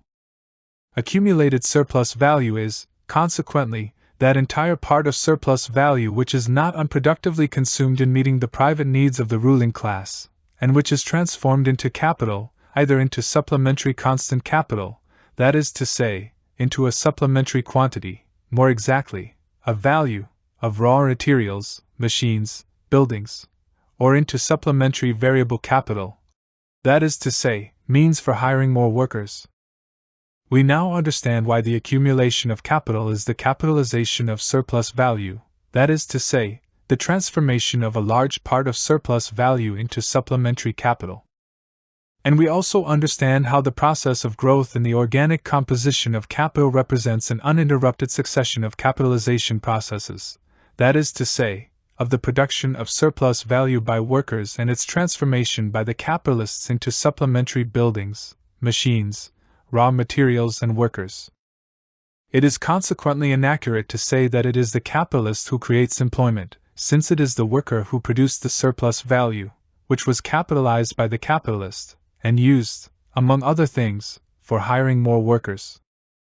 In reality, the entire mass of fixed wealth we see in the world, the whole mass of plants, machines, roads, railroads, ports, hangars, etc., etc., all of this enormous mass of wealth is nothing but the materialization of a mass of surplus value created by the workers, of non-reimbursed labor which was transformed into private property, into capital for the capitalists. It is, in other words, a colossal proof of the continuous exploitation undergone by the working class since the origin of capitalist society. Do all capitalists progressively add machines, increase their constant capital and the organic composition of their capital? No, the increase in the organic composition of capital takes place antagonistically, by way of a competitive struggle governed by that law which the great Flemish painter, Peter Bruegel, portrayed in an engraving, "The Big Fish Eat the Little." The competitive struggle is therefore accompanied by a continuous concentration of capital by the displacement of a large number of businessmen by a smaller number, and by the transformation of a certain number of independent business people into technicians, managers, foremen, and even simple subordinate office personnel and workers. Competition leads to concentration and monopoly. The concentration of capital is another permanent law of capitalist society, and is accompanied by the proletarianization of a part of the bourgeois class, the expropriation of a certain number of bourgeois by a smaller number of bourgeois. That is why the Communist Manifesto of Marx and Engels emphasizes the fact that capitalism, which claims to defend private property, is in reality a destroyer of this private property, and carries out a constant, permanent expropriation of a great number of proprietors by a relatively small number of proprietors. There are several industrial branches in which this concentration is particularly striking. Coal mining had hundreds of companies during the 19th century in a country like France. There were almost 200 in Belgium. The automobile industry had 100 or more firms at the beginning of the century in countries like the United States and England, whereas today their number has been reduced to 4, 5 or 6 such companies at most. Of course, there are industries where this concentration has not been carried so far, such as the textile industry, the food industry, etc. In general, the greater the organic composition of capital in an industrial branch, the greater is the concentration of capital, and conversely, the smaller the organic composition of capital, the smaller is the concentration of capital. Why? Because the smaller the organic composition of capital, the less capital is required at the beginning in order to enter this branch and establish a new venture. It is far easier to put together the $1 million or $2 million necessary for building a new textile plant than to assemble the hundreds of millions needed to set up even relatively small steel works. Capitalism was born of free competition and is inconceivable without competition. But free competition produces concentration, and concentration produces the opposite of free competition, namely, monopoly. Where there are few producers, they can readily reach agreements, at the expense of the consumers, in dividing up markets and preventing any lowering of prices. So in the span of a century, the whole capitalist dynamic appears to have changed its nature. First, we have a movement proceeding in the direction of a constant fall in prices because of a constant rise in production and a constant multiplication of the number of enterprises. At a certain point, the sharpening of competition brings with it a concentration of enterprises and a reduction in the number of enterprises.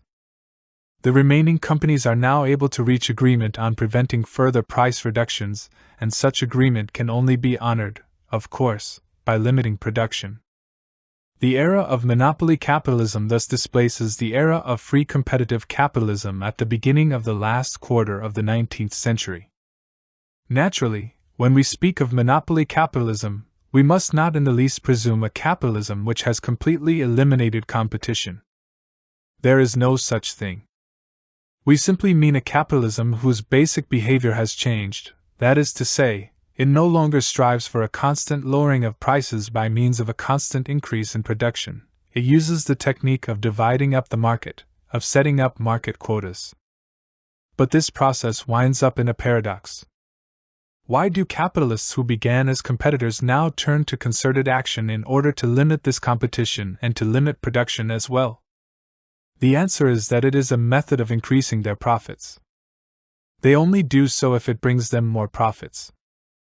Limiting production permits increasing prices, bringing greater profits and consequently increased capital accumulation. This new capital can no longer be invested in the same branch, since this would mean an increase in productive capacity, resulting in increased production and leading to a lowering of prices. Capitalism has been caught up in this contradiction commencing with the last quarter of the 19th century. It then suddenly acquired a quality which only Marx had foreseen and which was not grasped by economists like Ricardo or Adam Smith. Suddenly, the capitalist mode of production took on a missionary role. It began to spread throughout the world by means of capital exports, which enabled capitalist enterprises to be set up in countries or sectors where monopolies had not yet entrenched themselves. The consequence of monopoly in certain branches and of the spread of monopoly capitalism in certain countries is that the capitalist mode of production has been reproduced in branches still free from monopoly control and in countries which had not yet become capitalist. This is how colonialism in all its varieties managed, toward the beginning of the 20th century, to spread like a powder train in the course of a few decades, starting from the small part of the world to which the capitalist mode of production was limited, and eventually embracing the whole world. Every country on the map was thus transformed into a sphere of influence and field of investment for capital. Tendency of the average rate of profit to decline. We saw previously that the surplus value produced by the workers in each factory remained locked in the products, and that the question whether or not this surplus value would be realized by the capitalist factory owner was decided by market conditions, that is to say, by the possibility for the factory to sell its products at a price which would allow all of this surplus value to be realized. By applying the law of value developed earlier, we can set up the following rule: all enterprises which are producing at the average level of productivity will, roughly speaking, realize the surplus value produced by their workers, that is to say, they will sell their products at a price equal to the value of these products. But this will not be the case for two categories of enterprises: those operating below, and those operating above the average level of productivity. What is the category of enterprises operating below the average level of productivity? This is nothing but a generalization of the lazy shoemaker we mentioned previously. It is, for example, a steel mill which produces 500,000 tons of steel in 2.2 or 2.5 or 3 million man-hours, when the national average for this production is 2 million man-hours. It is therefore wasting social labor time. The surplus value produced by the workers in this factory will not be realized in its entirety by the owners of this plant. It will work at a profit below the average rate of profit for all enterprises in the country. But the total mass of surplus value produced in society is a fixed mass, dependent in the last analysis on the total number of labor hours supplied by all workers engaged in production. This means that if there are a certain number of enterprises which do not realize all the surplus value produced by their workers because the enterprises are operating below the average level of productivity, and have therefore wasted social labor time, then there is an unexpended balance of surplus value available which is captured by the plants operating above the average level of productivity. Having economized on social labor time, the latter are rewarded by society. This theoretical explanation is a general demonstration of the mechanism determining the movement of prices in capitalist society. How does this mechanism operate in practice? Let us say the average selling price of a locomotive is $1 million. What then will be the difference between a plant operating below the average productivity of labor and one operating above it? The first will spend, let us say, $900,000 to produce a locomotive, and its profit will be $100,000. On the other hand, the plant producing above the average level of labor productivity will spend, let us say, $750,000 and will make $250,000 profit, that is 33% on its current production. Whereas the average rate of profit is 18% and enterprises working at this average social labor productivity produce locomotives at a cost of $850,000, realizing $150,000 in profit, that is to say, 18%. In other words, capitalist competition favors those enterprises which are technologically ahead. These enterprises realize super profits as compared with the average profit. Average profit is basically an abstract idea, exactly like value. It is an average around which the real profit rates of different branches and enterprises fluctuate. Capital flows toward the branches where there are super profits and flows away from those branches in which profits are below the average. By virtue of this ebb and flow of capital from one branch to another, the rates of profit tend to approximate this average, without ever completely reaching it in an absolute and mechanical way. This is the way then that equalization of the rates of profit is effected. There is a very simple way to determine this abstract average rate of profit. We take the total mass of surplus value produced by all workers in a given year and in a given country, and draw its ratio to the total mass of capital investment in that country. What is the formula for the rate of profit? It is the ratio between surplus value and total capital. It is therefore S/C plus V. Still another formula must be considered as well. This is the rate of surplus value, or better still, the rate of exploitation of the working class. It specifies the way in which the newly produced value is divided between workers and capitalists. If, for instance, S/V equals 100%, this means that the newly produced value is divided into two equal parts, one part going to the workers in the form of wages, the other going to the bourgeois class in the form of profits, interest, dividends, etc.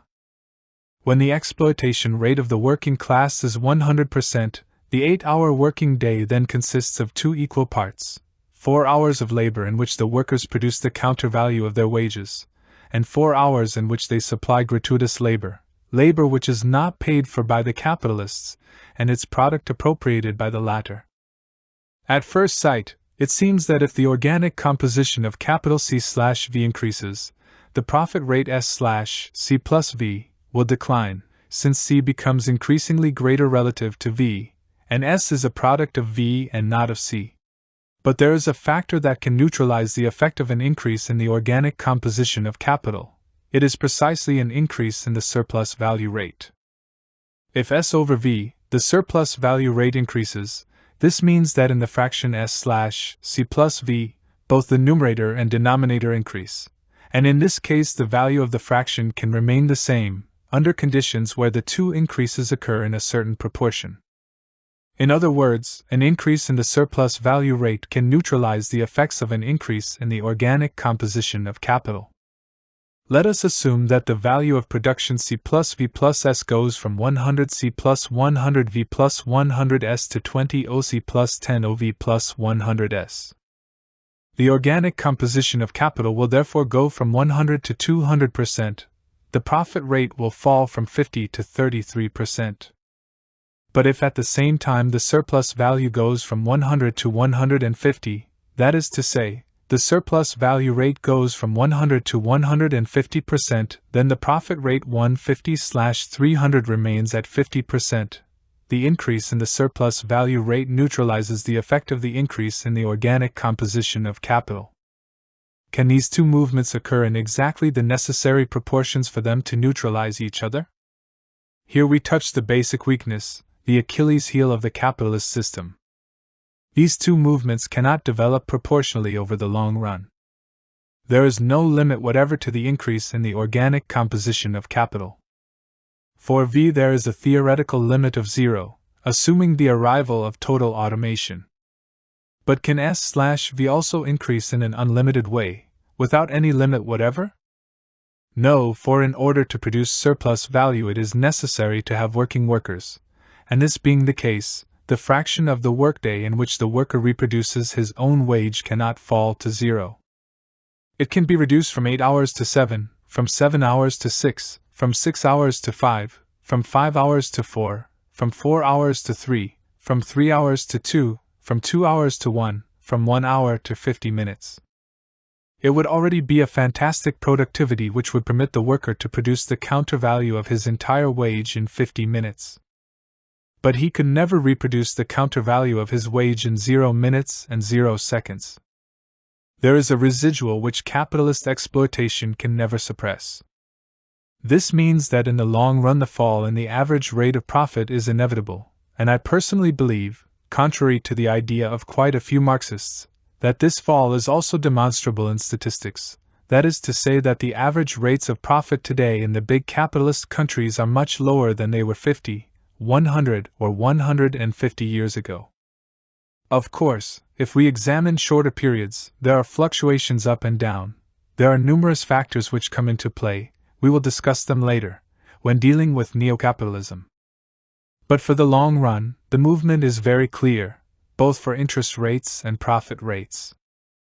We should point out, moreover, that among all the developmental tendencies of capitalism, this was the one most clearly perceived by the theoreticians of capitalism themselves. Ricardo speaks of it, John Stuart Mill stresses it, Keynes is highly aware of it. There was a maxim in England at the end of the 19th century which was practically a popular saying: capitalism can withstand anything except a fall in the average interest rate to 2%, because that would kill investment incentive. This maxim obviously contains a certain kind of error in its reasoning. Calculations of percentages, of profit rates, have a real value, but it is still, after all, a relative one to a capitalist. What interests him is not exclusively the percentage he makes on his capital, but also the total amount which he makes. And if the 2% applies not to $100,000 but to $100 million, it still represents $2 million, and the capitalist would do an awful lot of thinking before he would say that he preferred to let his capital lie idle rather than to accept the revolting profit of a mere $2 million a year. In practice, we see therefore that there is no total halt in investment activity following a fall in the profit and interest rates, but rather a slowing down proportional to the fall in profit rate in an industrial branch. On the other hand, when there is more rapid expansion and a rising tendency of the profit rate in certain industrial branches or in certain periods, then investment activity resumes, speeds up, the movement then seems to feed on itself, and the expansion appears to have no limits up to the time when the tendency reverses once more. The fundamental contradiction in the capitalist system and the periodic crises of overproduction. Capitalism has the tendency to extend production without limits, to extend its arena of activity over the whole world, to view all human beings as potential customers. Parenthetically, there is a pretty contradiction worth stressing, one which Marx already mentioned. Each capitalist always likes to see other capitalists increase the wages of their workers, because the wages of those workers are purchasing power for the goods of the capitalist in question. But he cannot allow the wages of his own workers to increase, for this would obviously reduce his own profit. The world is consequently structured in a most extraordinary way, having become an economic unit with an interdependence of its different parts, which is extremely sensitive. You know all the clichés which have been used to depict this. If someone sneezes on the New York Stock Exchange, 10,000 peasants are ruined in Malaya. Capitalism produces an extraordinary interdependence in incomes and a unification in tastes for all human beings. Man has suddenly become conscious of the wealth of human possibilities, whereas in pre-capitalist society, he was enclosed in the narrow natural possibilities of a single region.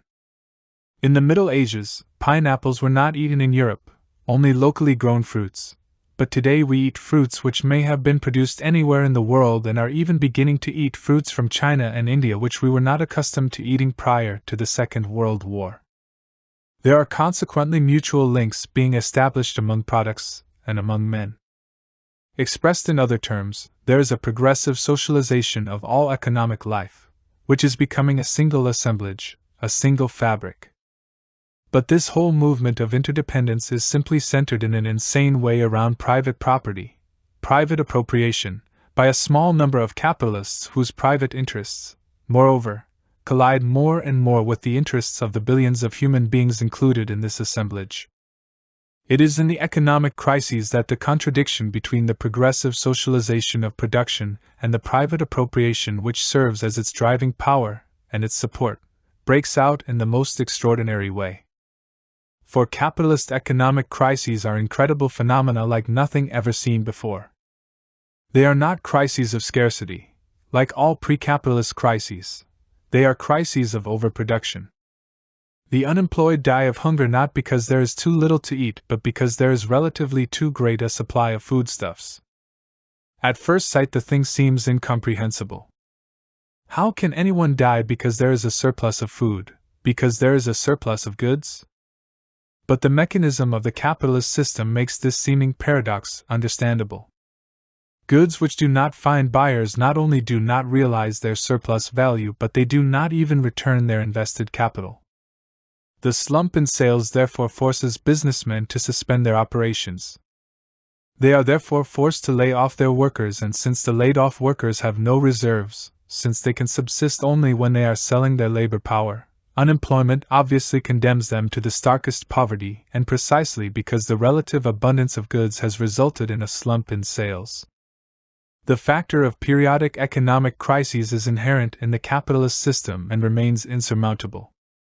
We shall see further on that this remains equally true in the neo-capitalist regime in which we are now living, even if these crises are now called recessions. Crises are the clearest manifestation of the fundamental contradiction in the system, and a periodic reminder that it is condemned to die sooner or later. But it will never die automatically. It will always be necessary to give it a conscious little push to effect its demise, and it is our job, the job of the working class movement, to do the pushing. 3. Neo-capitalism. The origins of neo-capitalism. The great economic crisis of 1929 first changed the attitude of the bourgeoisie and its ideologists toward the state. Subsequently, it changed the attitude of this same bourgeoisie toward the future of its own system. Some years ago, a notorious trial took place in the United States, the trial of Alger Hiss, who had been an assistant in the State Department during the war. At Hiss's trial, one of his most intimate friends, a journalist for the loose publications named Whittaker Chambers, was the key witness in his conviction for perjury, actually as a communist who had allegedly stolen documents from the State Department and passed them on to the Soviet Union. This Chambers, who was somewhat neurotic, had been a communist during the first 10 years of his adult life and wound up as religious editor of the weekly magazine Time. He wrote a lengthy confessional under the title Witness. In this book there is a passage stating approximately the following concerning the 1929 to 1939 period. In Europe the workers are socialists and the bourgeoisie are conservatives. In America, the middle classes are conservatives, the workers are Democrats, and the bourgeoisie are communists. It is obviously absurd to present things in this outrageous way. But there can be no doubt that the year 1929 and the period following the great crisis of 1929 to 1932 was a traumatic experience for the American bourgeoisie, which had been the only one in the whole worldwide capitalist class to be imbued with a complete, blind confidence in the future of the free enterprise system. It suffered a terrible shock during this 1929 to 1932 crisis, a period which was in general the equivalent for American society, so far as becoming conscious of the social question and questioning the capitalist system are concerned, to the period Europe went through at the birth of the socialist workers' movement, the period from 1865 to 1890 in the past century. For the bourgeoisie, this questioning of the system various forms on the world scale. It took the form of an attempt to consolidate capitalism by means of fascism and other authoritarian experiments in certain Western, Central, and Southern European countries. It took a less violent form in the United States, and it is this American society of the years 1932 to 1940 which foreshadows what is called neocapitalism today.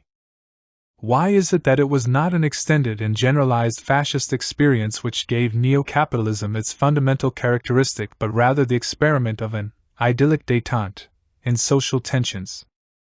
The fascist system was a regime of extreme social, economic, and political crisis, of extreme tensions in class relationships, which, in the final analysis, was determined by a long period of economic stagnation, in which the margin for discussion and negotiation between the working class and the bourgeoisie was virtually reduced to zero.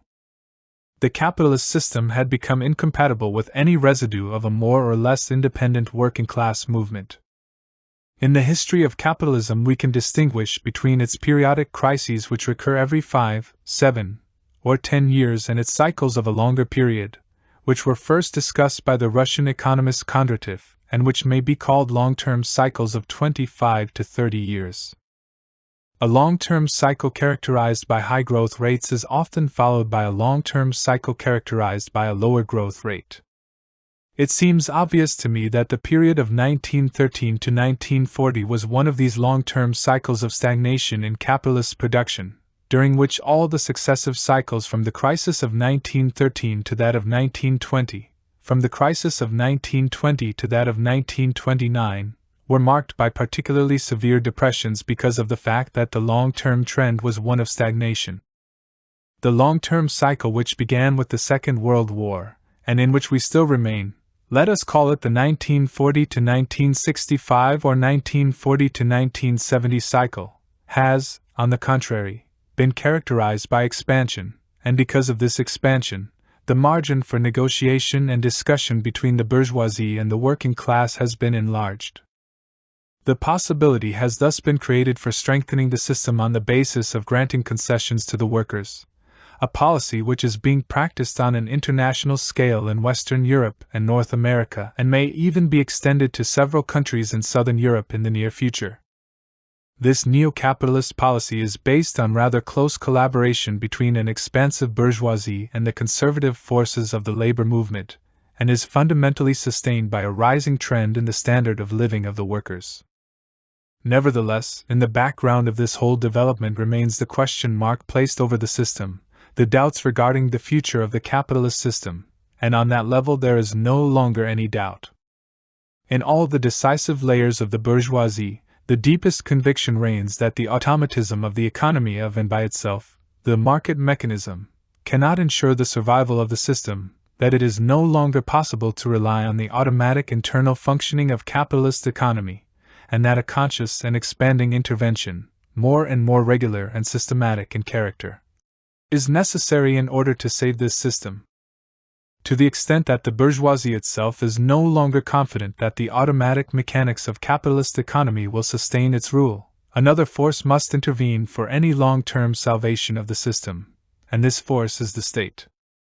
Neo-capitalism is a capitalism whose preeminent characteristic is the growth of intervention by the state into economic life. From this point of view as well, the current neo-capitalist experience in Western Europe is only an extension of the Roosevelt experience in the United States.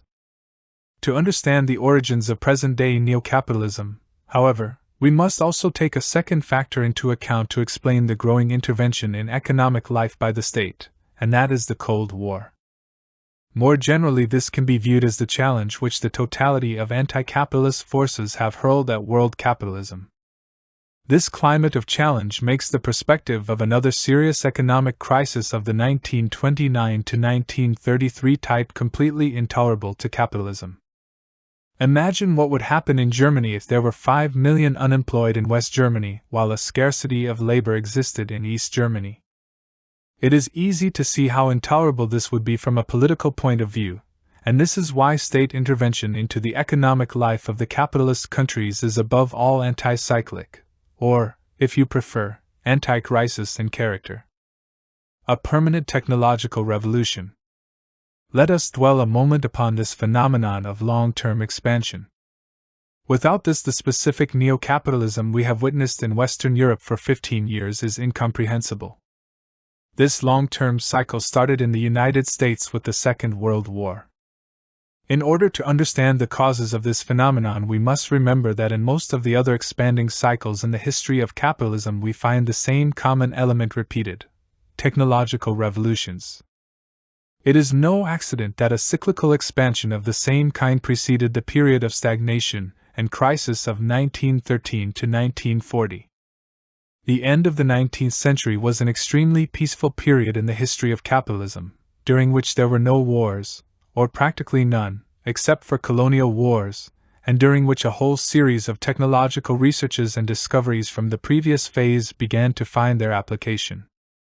In the current period of expansion, we are witnessing an accelerated technical progress, a genuine technological revolution, for which the expression Second Industrial Revolution, or Third Industrial Revolution, hardly seems adequate.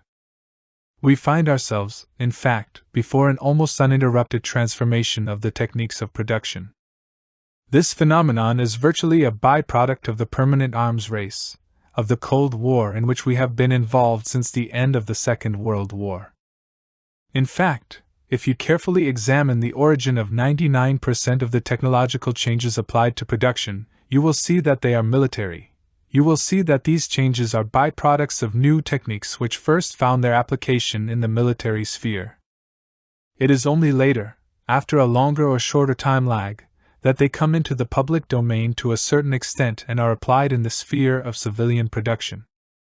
So true is this fact that the advocates for a French striking force, nuclear force, are using it as a major argument today. They explain that if this striking force is not developed, the techniques which will determine an important part of industrial productive processes in 15 or 20 years will not be known in France, for they will all be the byproducts of nuclear techniques and their allied techniques on the industrial level. Here I do not wish to debate this thesis, which I consider unacceptable in other respects. I simply wish to underline that it confirms, even in a somewhat extremist fashion, that most of the technological revolutions which we are undergoing in the industrial domain and in productive technique generally are byproducts of technical revolutions in the military sphere. To the degree that we are involved in a permanent Cold War, which is characterized by a permanent search for technical changes in the sphere of armaments, we have a new factor here, a so to speak, extra economic source, which feeds continuous changes into productive technique. In the past, when this autonomy in technological research did not exist, when it was essentially a product of industrial companies, there was a major factor which determined the cyclical progress of this research. The industrialists would say, we must slow up innovations now, because we have extremely costly installations which must first be amortized. They must become profitable, their installation costs must be covered, before we can start out on another phase of technological change.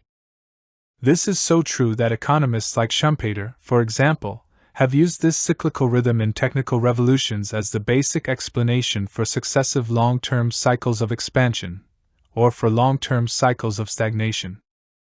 Today this economic motive does not act in the same way. On the military level, no reasons are valid for putting an end to the research for new weapons. On the contrary, the omnipresent danger exists that the enemy will be the first to find a new weapon. There is consequently a real stimulus for permanent research, uninterrupted and practically without any economic consideration, at least for the United States, so that the river flows on with virtually no obstruction. This means that we are passing through an era of almost uninterrupted technological transformation in the sphere of production. You have only to recall what has been produced during the last 10 to 15 years, starting with the release of nuclear energy and proceeding through automation, the development of electronic computers, miniaturization, the laser, and a whole series of phenomena in order to grasp this transformation, this uninterrupted technological revolution. The term, continuous technological revolution, is now just another way of saying that the renewal period of fixed capital has been shortened. This explains the worldwide expansion of capitalism. Like every long-term expansion in the capitalist system, the limits of the present expansion are determined by the amount of fixed investments. The rapid renewal of fixed capital also explains the reduction in length of the basic economic cycle. This cycle is normally determined by the age of the fixed capital. To the extent that this fixed capital is now renewed at a more rapid rate, the length of the cycle is also narrowed. We no longer have crises every 7 or 10 years but instead have recessions every 4 to 5 years. We have entered a far more rapid series of cycles of far shorter duration than those which occurred prior to the Second World War. Finally, to conclude this examination of the conditions under which today's neo-capitalism is developing, there is a rather important change taking place on a world scale in the conditions under which capitalism exists and is developing. On the one hand, there is an enlargement of the so-called socialist camp, and on the other, the colonial revolution. And while the balance, so far as a widening of the socialist camp is concerned, effectively represents a loss from the point of view of world capitalism, loss of raw materials, investment opportunities for capital, markets, and on all other levels, the balance, so far as the colonial revolution is concerned, paradoxical as this may seem, has not as yet resulted in a substantial loss to the capitalist world. On the contrary, one of the concomitant factors explaining the scale of economic expansion of the imperialist countries occurring in this phase is the fact that, insofar as the colonial revolution remains in the framework of the capitalist world market, except where it gives birth to other so-called socialist states, it serves as a stimulus to the production and export of industrial equipment, the products of heavy industry in the imperialist countries.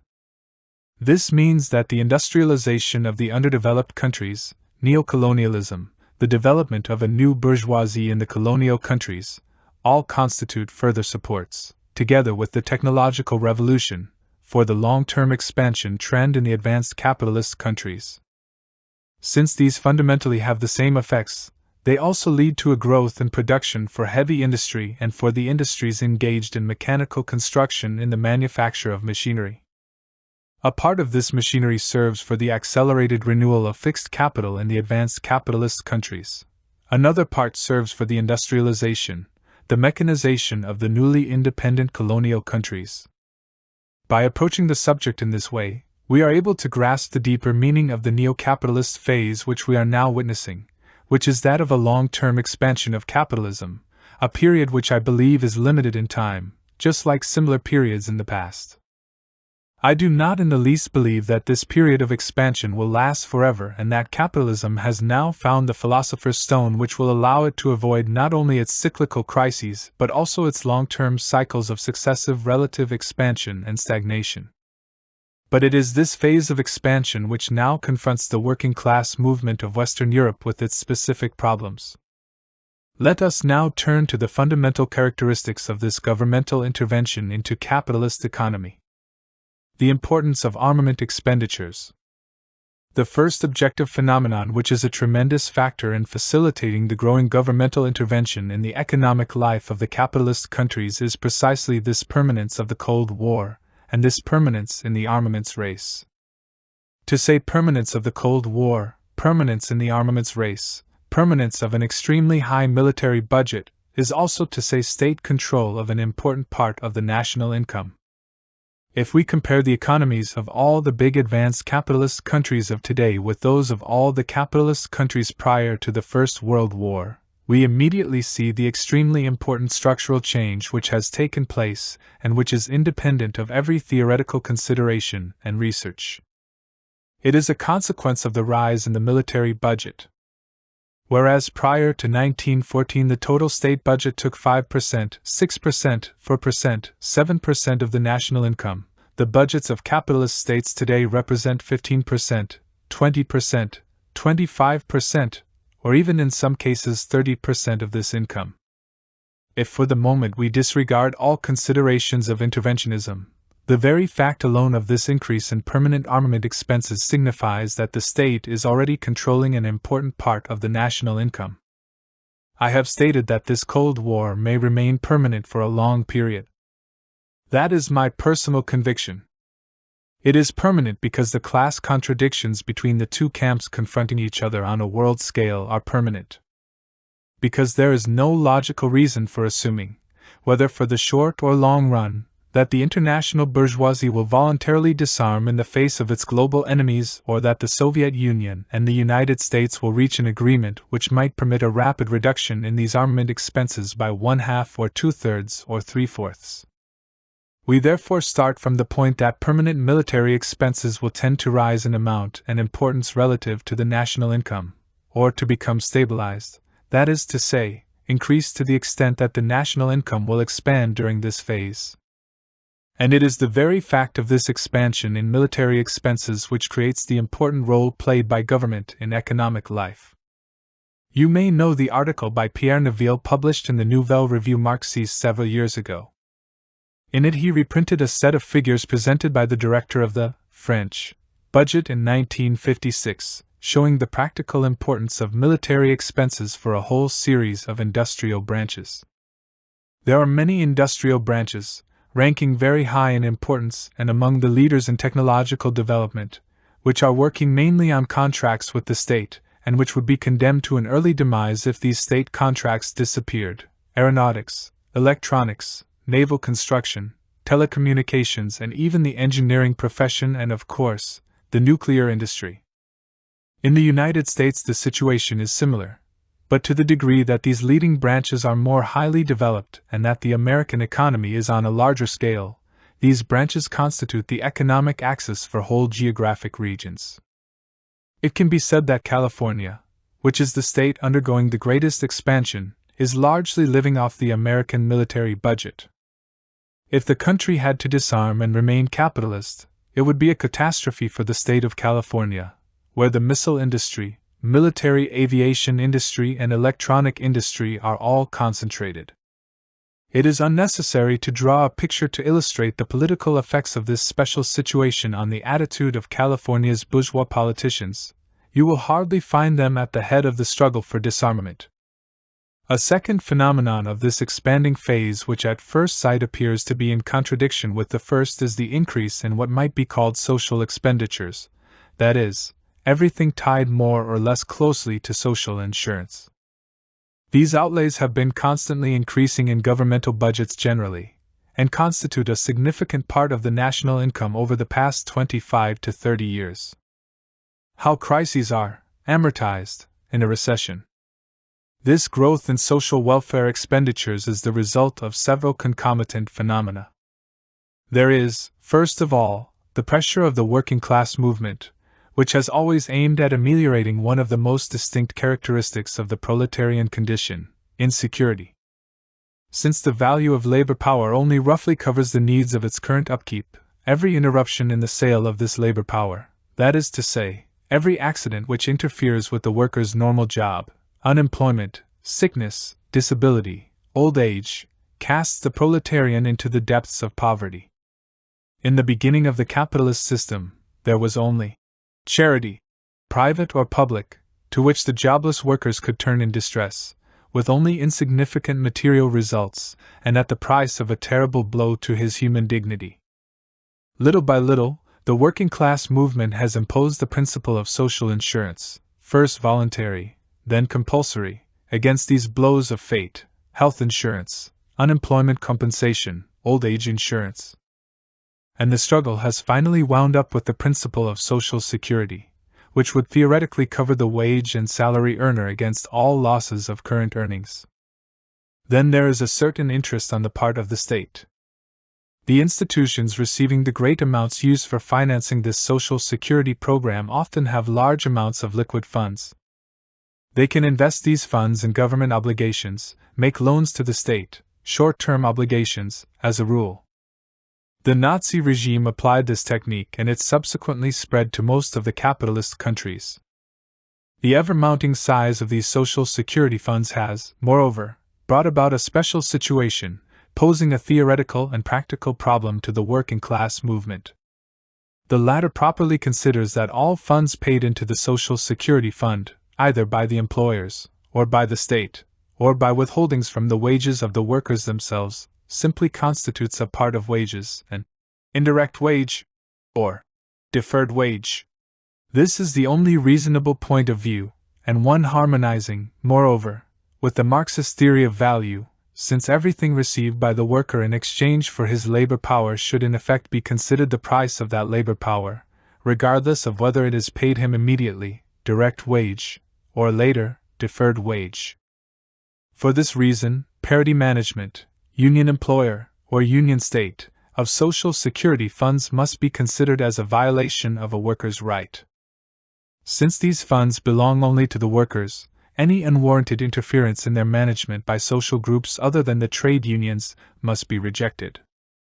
The workers should no more allow parity management of their wages than the capitalists permit parity management of their bank accounts. But the mounting size of these payments into Social Security has managed to create a certain tension between direct wages and deferred wages, since the latter sometimes reach 40% of the total wage. Many trade union centers are opposed to further increases in deferred wages, and want to concentrate on having every new gain in the form of an immediate gain in direct payments to the worker. It must be understood, however, that underneath the fact of the deferred wage and of Social Security lies the principle of class solidarity. Actually, the funds for sickness, accidents, etc., are not based on the principle of individual return, each one eventually receiving everything he or the employer or the state has paid in for his account, but on the insurance principle. Those who do not have accidents pay so that those who do may be fully covered.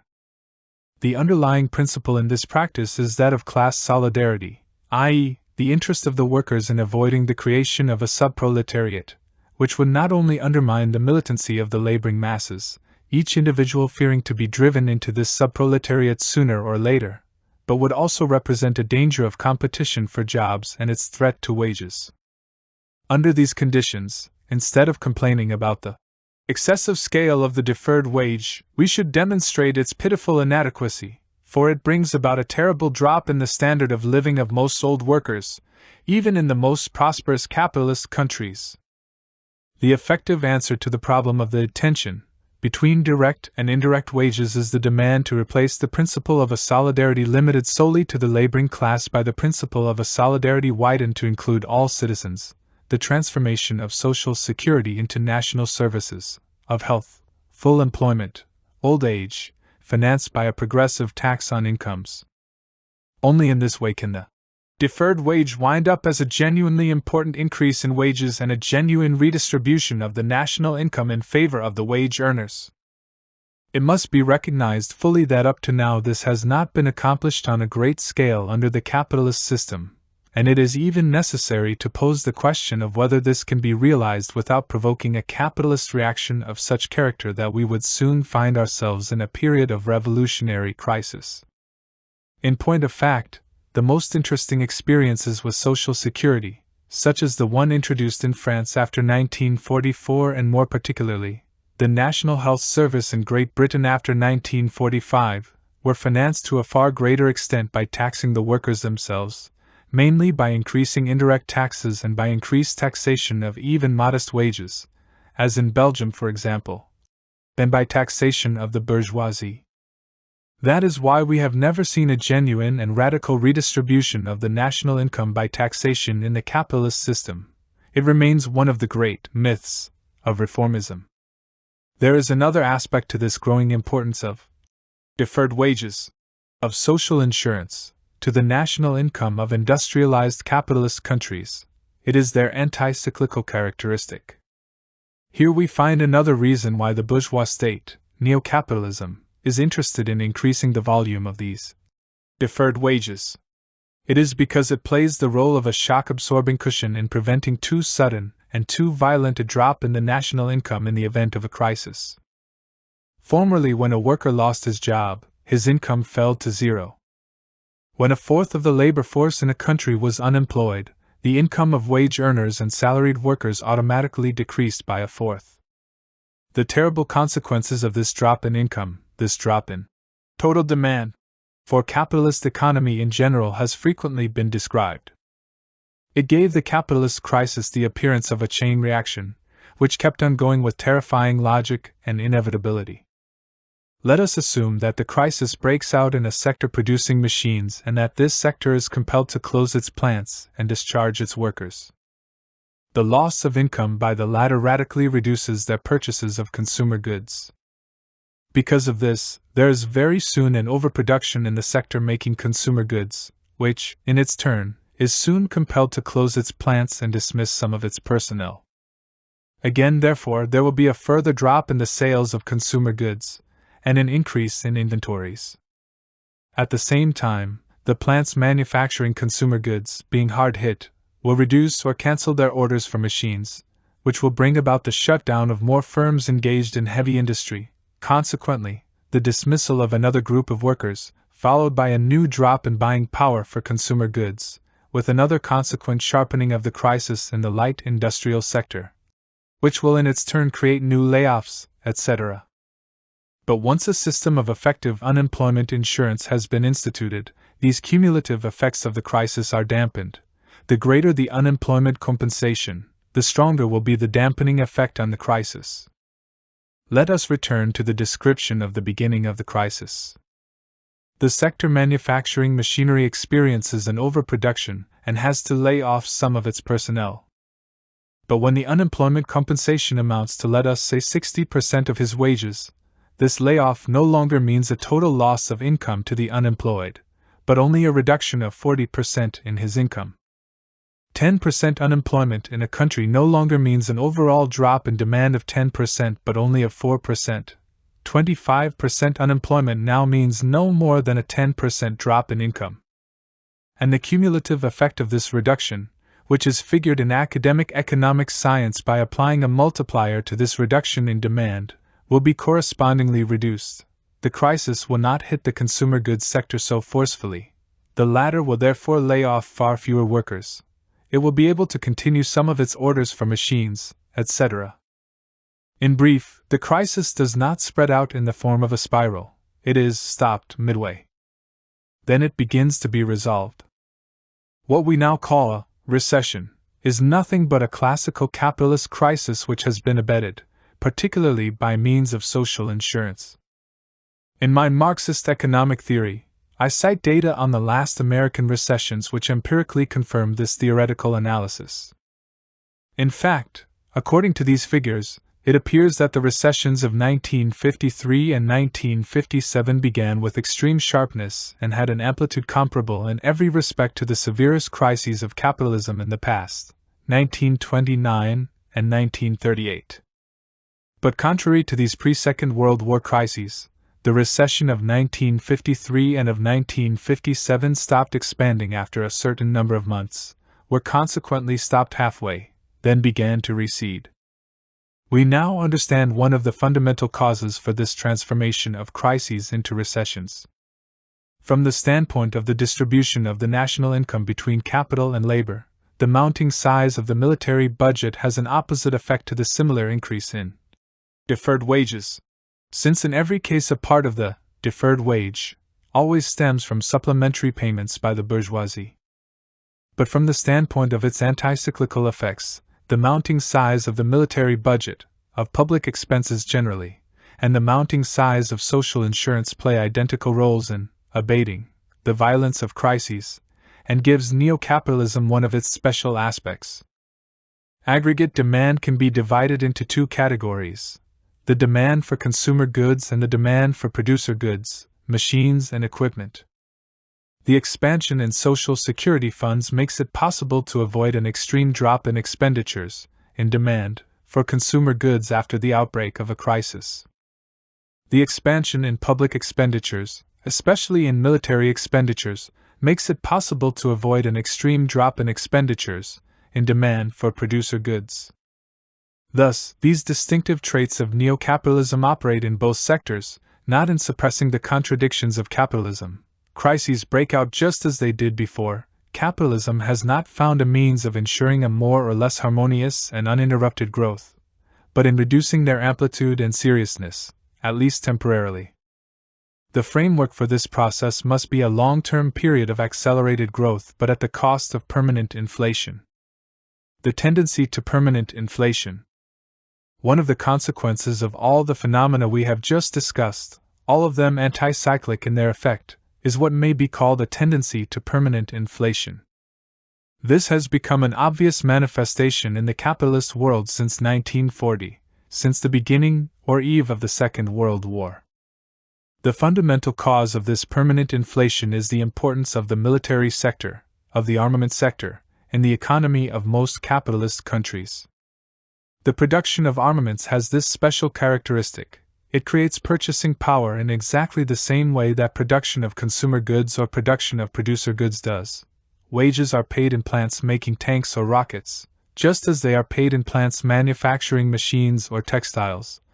And the capitalist owners of these plants pocket a profit just like the capitalist owners of steel mills or textile plants. But in exchange for this supplementary buying power, there is no corresponding supplementary merchandise placed on the market. Parallel with the creation of buying power in the two fundamental sectors of classical economy, the consumer goods sector and the producer goods sector, is the appearance of a mass of merchandise on the marketplace, which is capable of absorbing this purchasing power. In contrast, the creation of purchasing power in the armament sector has no compensatory increase in the mass of merchandise, either consumer goods or producer goods, whose sale can be absorbed by the purchasing power thus created. The only condition in which military expenses would not be inflationary would be if they were completely paid by taxes, and that in proportions which would permit a continuation of exactly the same ratio between the buying power of workers and capitalists on the one hand and between the value of consumer goods and producer goods on the other. This situation does not exist anywhere, not even in those countries where the tax bite is greatest.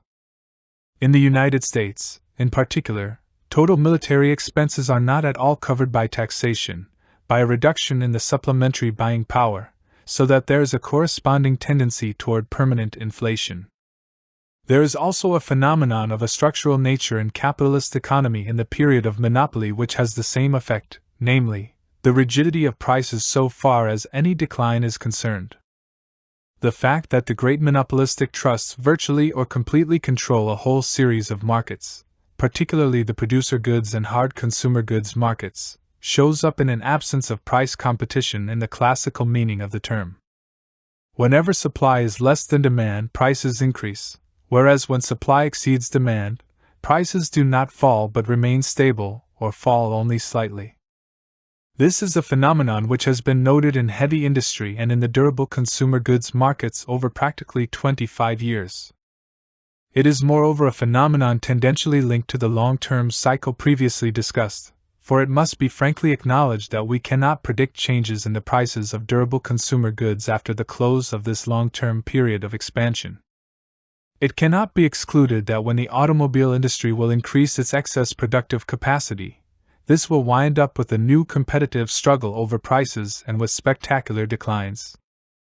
It is possible to defend the thesis that the famous automobile crisis predicted for the second half of this decade, 1965, 1966, 1967, could be absorbed relatively easily in Western Europe, if the selling price of small cars was lowered by one-half. If the day came that a Citroën 4CV or a 2CV would sell for 200,000 or 250,000 old francs, there would then be such an increase in demand that this excess capacity would most likely disappear in a normal way. This does not appear possible within the framework of present agreements, but if we view the matter in terms of a long period of 5 or 6 years of cutthroat competition, something entirely possible in the European automobile industry, then the eventuality cannot be excluded.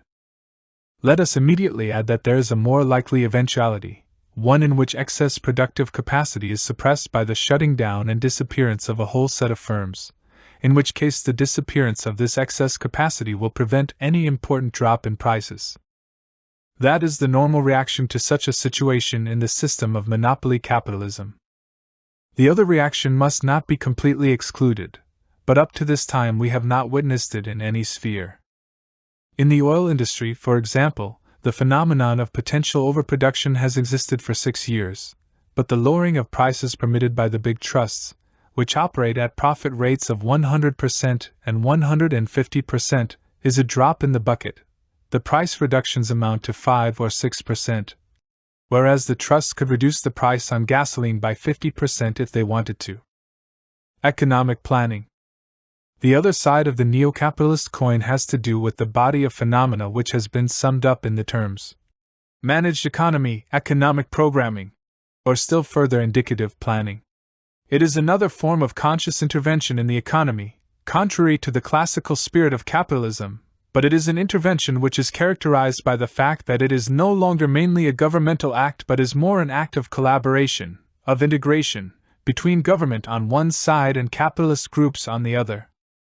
How can we explain this general tendency to indicative planning, to economic programming, or to a managed economy? We must start from a real need of big capital, a need which derives from precisely the phenomenon which we described in the first part of our discussion. We spoke there of an acceleration in the rhythm of the renewal of mechanical installations, or a more or less permanent technological revolution. But when we speak of an acceleration in the rhythm of renewal of fixed capital, we can only be referring to the necessity of amortizing continuously expanding investment expenses in periods of time which continuously become shorter.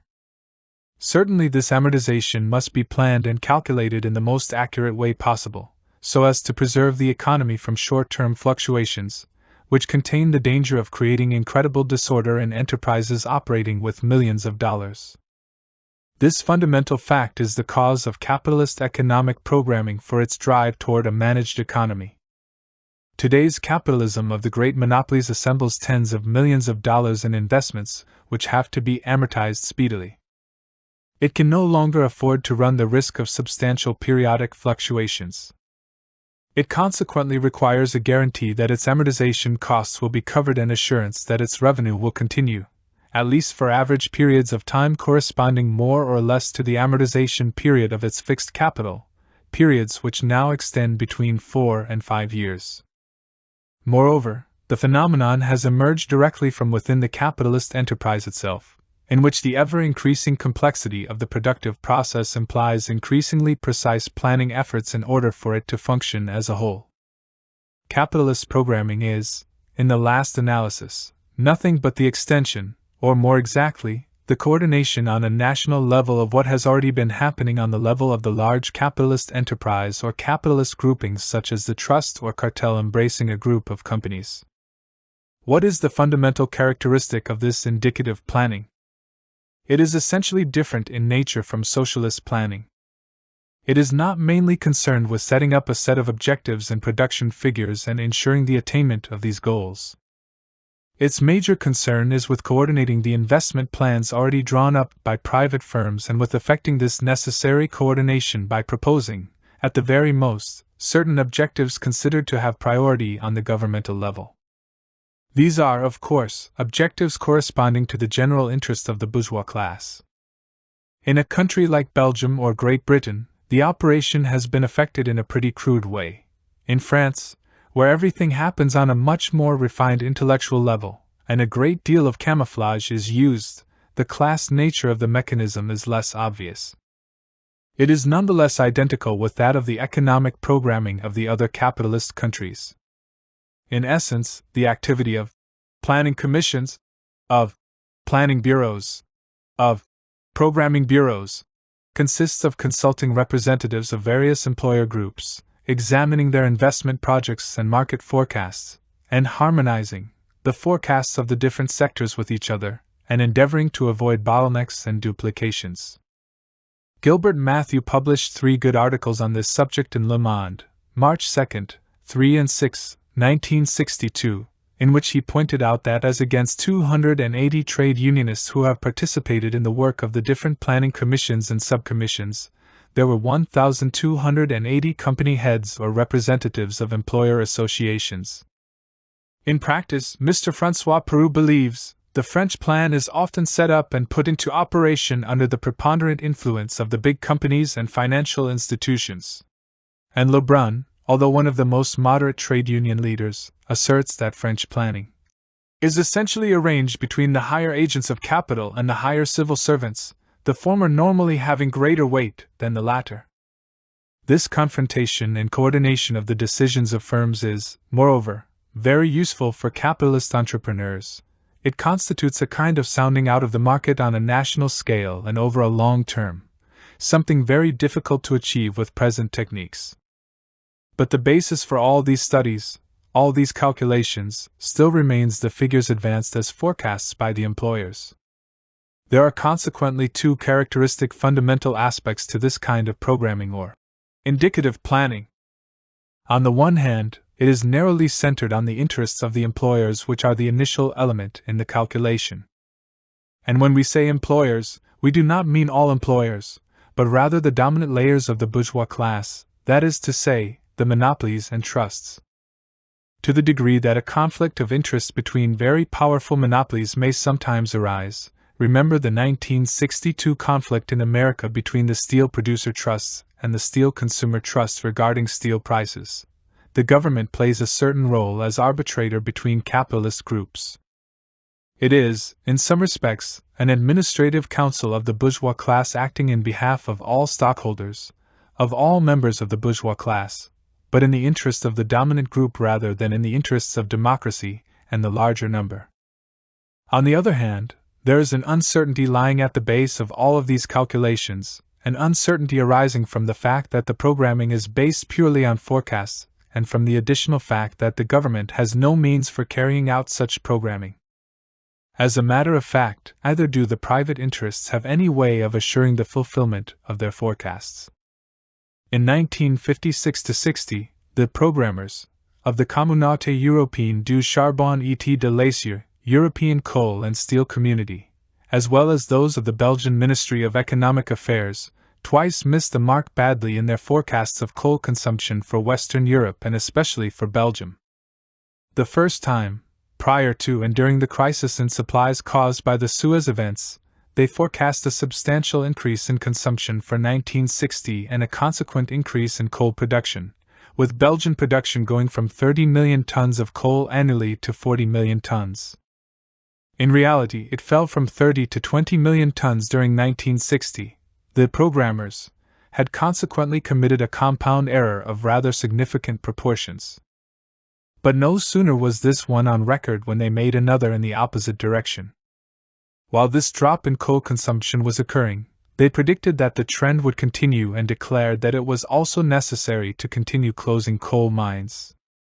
However, the contrary took place between 1960 and 1963. Belgian consumption of coal went from 20 to 25 million tons a year, with the result that after having cut down Belgian productive capacity in coal by one-third, there was an acute scarcity in coal, particularly during the winter of 1962 to 1963, and it was necessary to import coal post-haste, even from Vietnam. This example gives us a vivid picture of the technique which the programmers must resort to 90% of the time when making their calculations for industrial sectors. It is simply a projection into the future of the present trend, corrected at best by a factor expressing the elasticity in demand, which in turn is based on forecasts of general rates of expansion. The state guarantee of profit. Another aspect of this managed economy, which gives it a particularly dangerous character vis-a-vis the working class movement, is the idea that social programming, or income policies, is implicit in the idea of economic programming. It is impossible to guarantee the trust's stability in their expenses and incomes for a 5-year period, the time necessary for amortizing their new equipment, without simultaneously guaranteeing the stability of their wage expenditures. It is impossible to plan costs if labor costs cannot be planned at the same time, that is to say, if wage increases cannot be anticipated and contained. The employers and governments have tried to impose such a tendency on the trade unions in all the countries of Western Europe. The attempts are reflected in prolongation of the term of contracts, in legislation which makes work stoppages more difficult or outlawing wildcat strikes, and in a whole propaganda uproar in favor of income policies, which are apparently the only guarantee against the threat of inflation. This idea that we must orient toward income policies, that the rates of wage increases can be calculated exactly, and that we must in this way avoid the incidental costs of strikes, which bring no return to anyone, either to the worker nor to the nation. This idea is also becoming widespread in France. Implicit in it is the idea of deeply integrating the trade unions into the capitalist system. From this angle, trade unionism basically ceases to be a weapon of struggle of the workers for changing the distribution of the national income. It becomes a guarantor of social peace, a guarantor to the employers of stability during a continuous and uninterrupted process of work and the reproduction of capital, a guarantor for the amortization of fixed capital during the entire of its renewal. Obviously, this is a trap for the workers and the workers' movement. There are many reasons why this is so, and I cannot dwell on them. But one basic reason flows from the very nature of capitalist economy, of market economy generally, and Mr. Mass, the present director of the French plan, admitted it in a recent speech he made in Brussels. Under the capitalist system, the wage is the price of labor power. This price varies around the value of this labor power in accordance with the laws of supply and demand. What, then, is the normal development in the relationship of forces, and the play of supply and demand for labor, during the economic cycle in capitalist economy? During the period of recession and recovery, there is unemployment, which adversely influences wages, and the workers consequently find the struggle for substantial wage increases a very difficult one. And what is the phase in the cycle which is most favorable to the struggle for wage increases? It is evidently the phase in which there is full employment, and even a scarcity of labor, that is to say, the final boom phase, the conjunctural peak or boiling point. This is the phase in which the strike for wage increases is easiest, and in which the employers have the greatest tendency to grant wage increases even without strikes, under the pressure of labor scarcity. But every capitalist technician of conjunctures will tell you that it is precisely during this phase, from the point of view of stability, of remaining within the limits required by the capitalist's rate of profit, for that is always at the bottom of this kind of reasoning, that it is most dangerous to call strikes and get wage increases. For if you increase total demand when there is full employment of all the factors in production, then the supplementary demand automatically becomes inflationary. In other words, the entire logic of a managed economy is precisely to avoid strikes and attempted improvements during the only phase of the cycle in which the relationship of class forces favors the working class. This is the only phase of the cycle, this phase where the demand for labor greatly exceeds the supply, in which wages can stage an upward leap and reverse the unfavorable tendency in the distribution of the national income between wages and profits at the expense of wages. This means that the management is aimed at preventing so-called inflationary increases in wages during this particular phase of the cycle and simply winds up by reducing the overall rate of increase in wages for the whole cycle. A cycle is then secured in which the relative portion of wages in the national income will have a permanent tendency to fall. It already has the tendency to fall during the period of economic revival, since that is a period of increased profit rate by definition, otherwise there would be no revival, and if the workers are prevented from correcting this tendency during the peak period, it means that the trend toward a deterioration in the distribution of the national income will be perpetuated. There is, moreover, a practical demonstration of the consequences of a completely rigid policy on incomes under state control with union collaboration.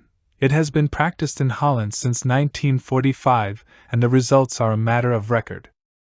There has been a marked decline in the ratio of wages to national income, which is matched nowhere else in Europe, not even in West Germany. Moreover, there are two decisive arguments on a purely technical level against the proponents of an incomes policy. If you demand on conjunctural grounds that increases in wages should not exceed increases in productivity during periods of full employment, why don't you demand even greater wage increases in periods of unemployment? On a conjunctural basis, such increases would be justified at that time since they would stimulate the economy by increasing total demand. How can an incomes policy be practiced with the slightest effectiveness if incomes from wages are the only incomes which are really known? Does not every incomes policy demand as a prerequisite workers' control of production, opening up of company books, and the abolition of banking secrets, if for no other reason that to establish the exact income of the capitalists, and the exact increases in productivity?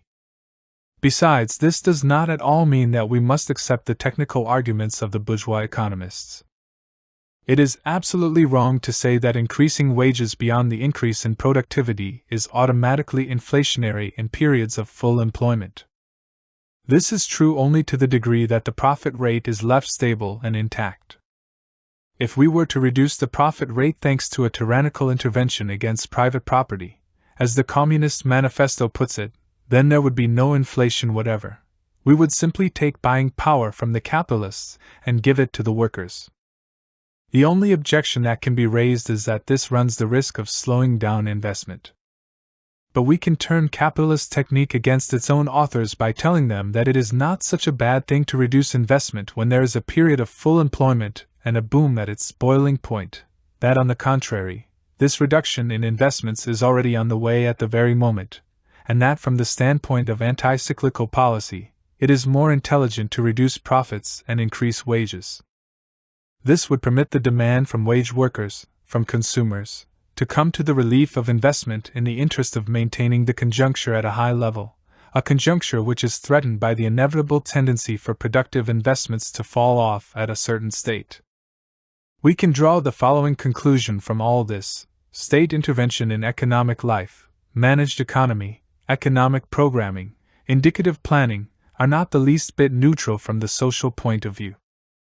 They are instruments of intervention into the economy which lie in the hands of the bourgeois class or of the ruling groups in the bourgeois class, and are in no sense arbitrators between the bourgeoisie and the proletariat. The only real arbitration which the capitalist governments carry on is an arbitration between different capitalist groups within the capitalist class.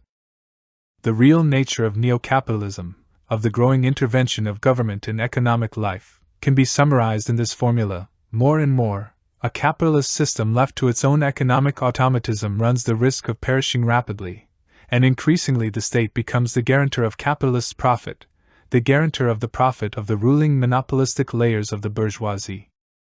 It guarantees this in the measure that it reduces the amplitude of cyclical fluctuations. It guarantees this by state orders, military or paramilitary, of increasing importance.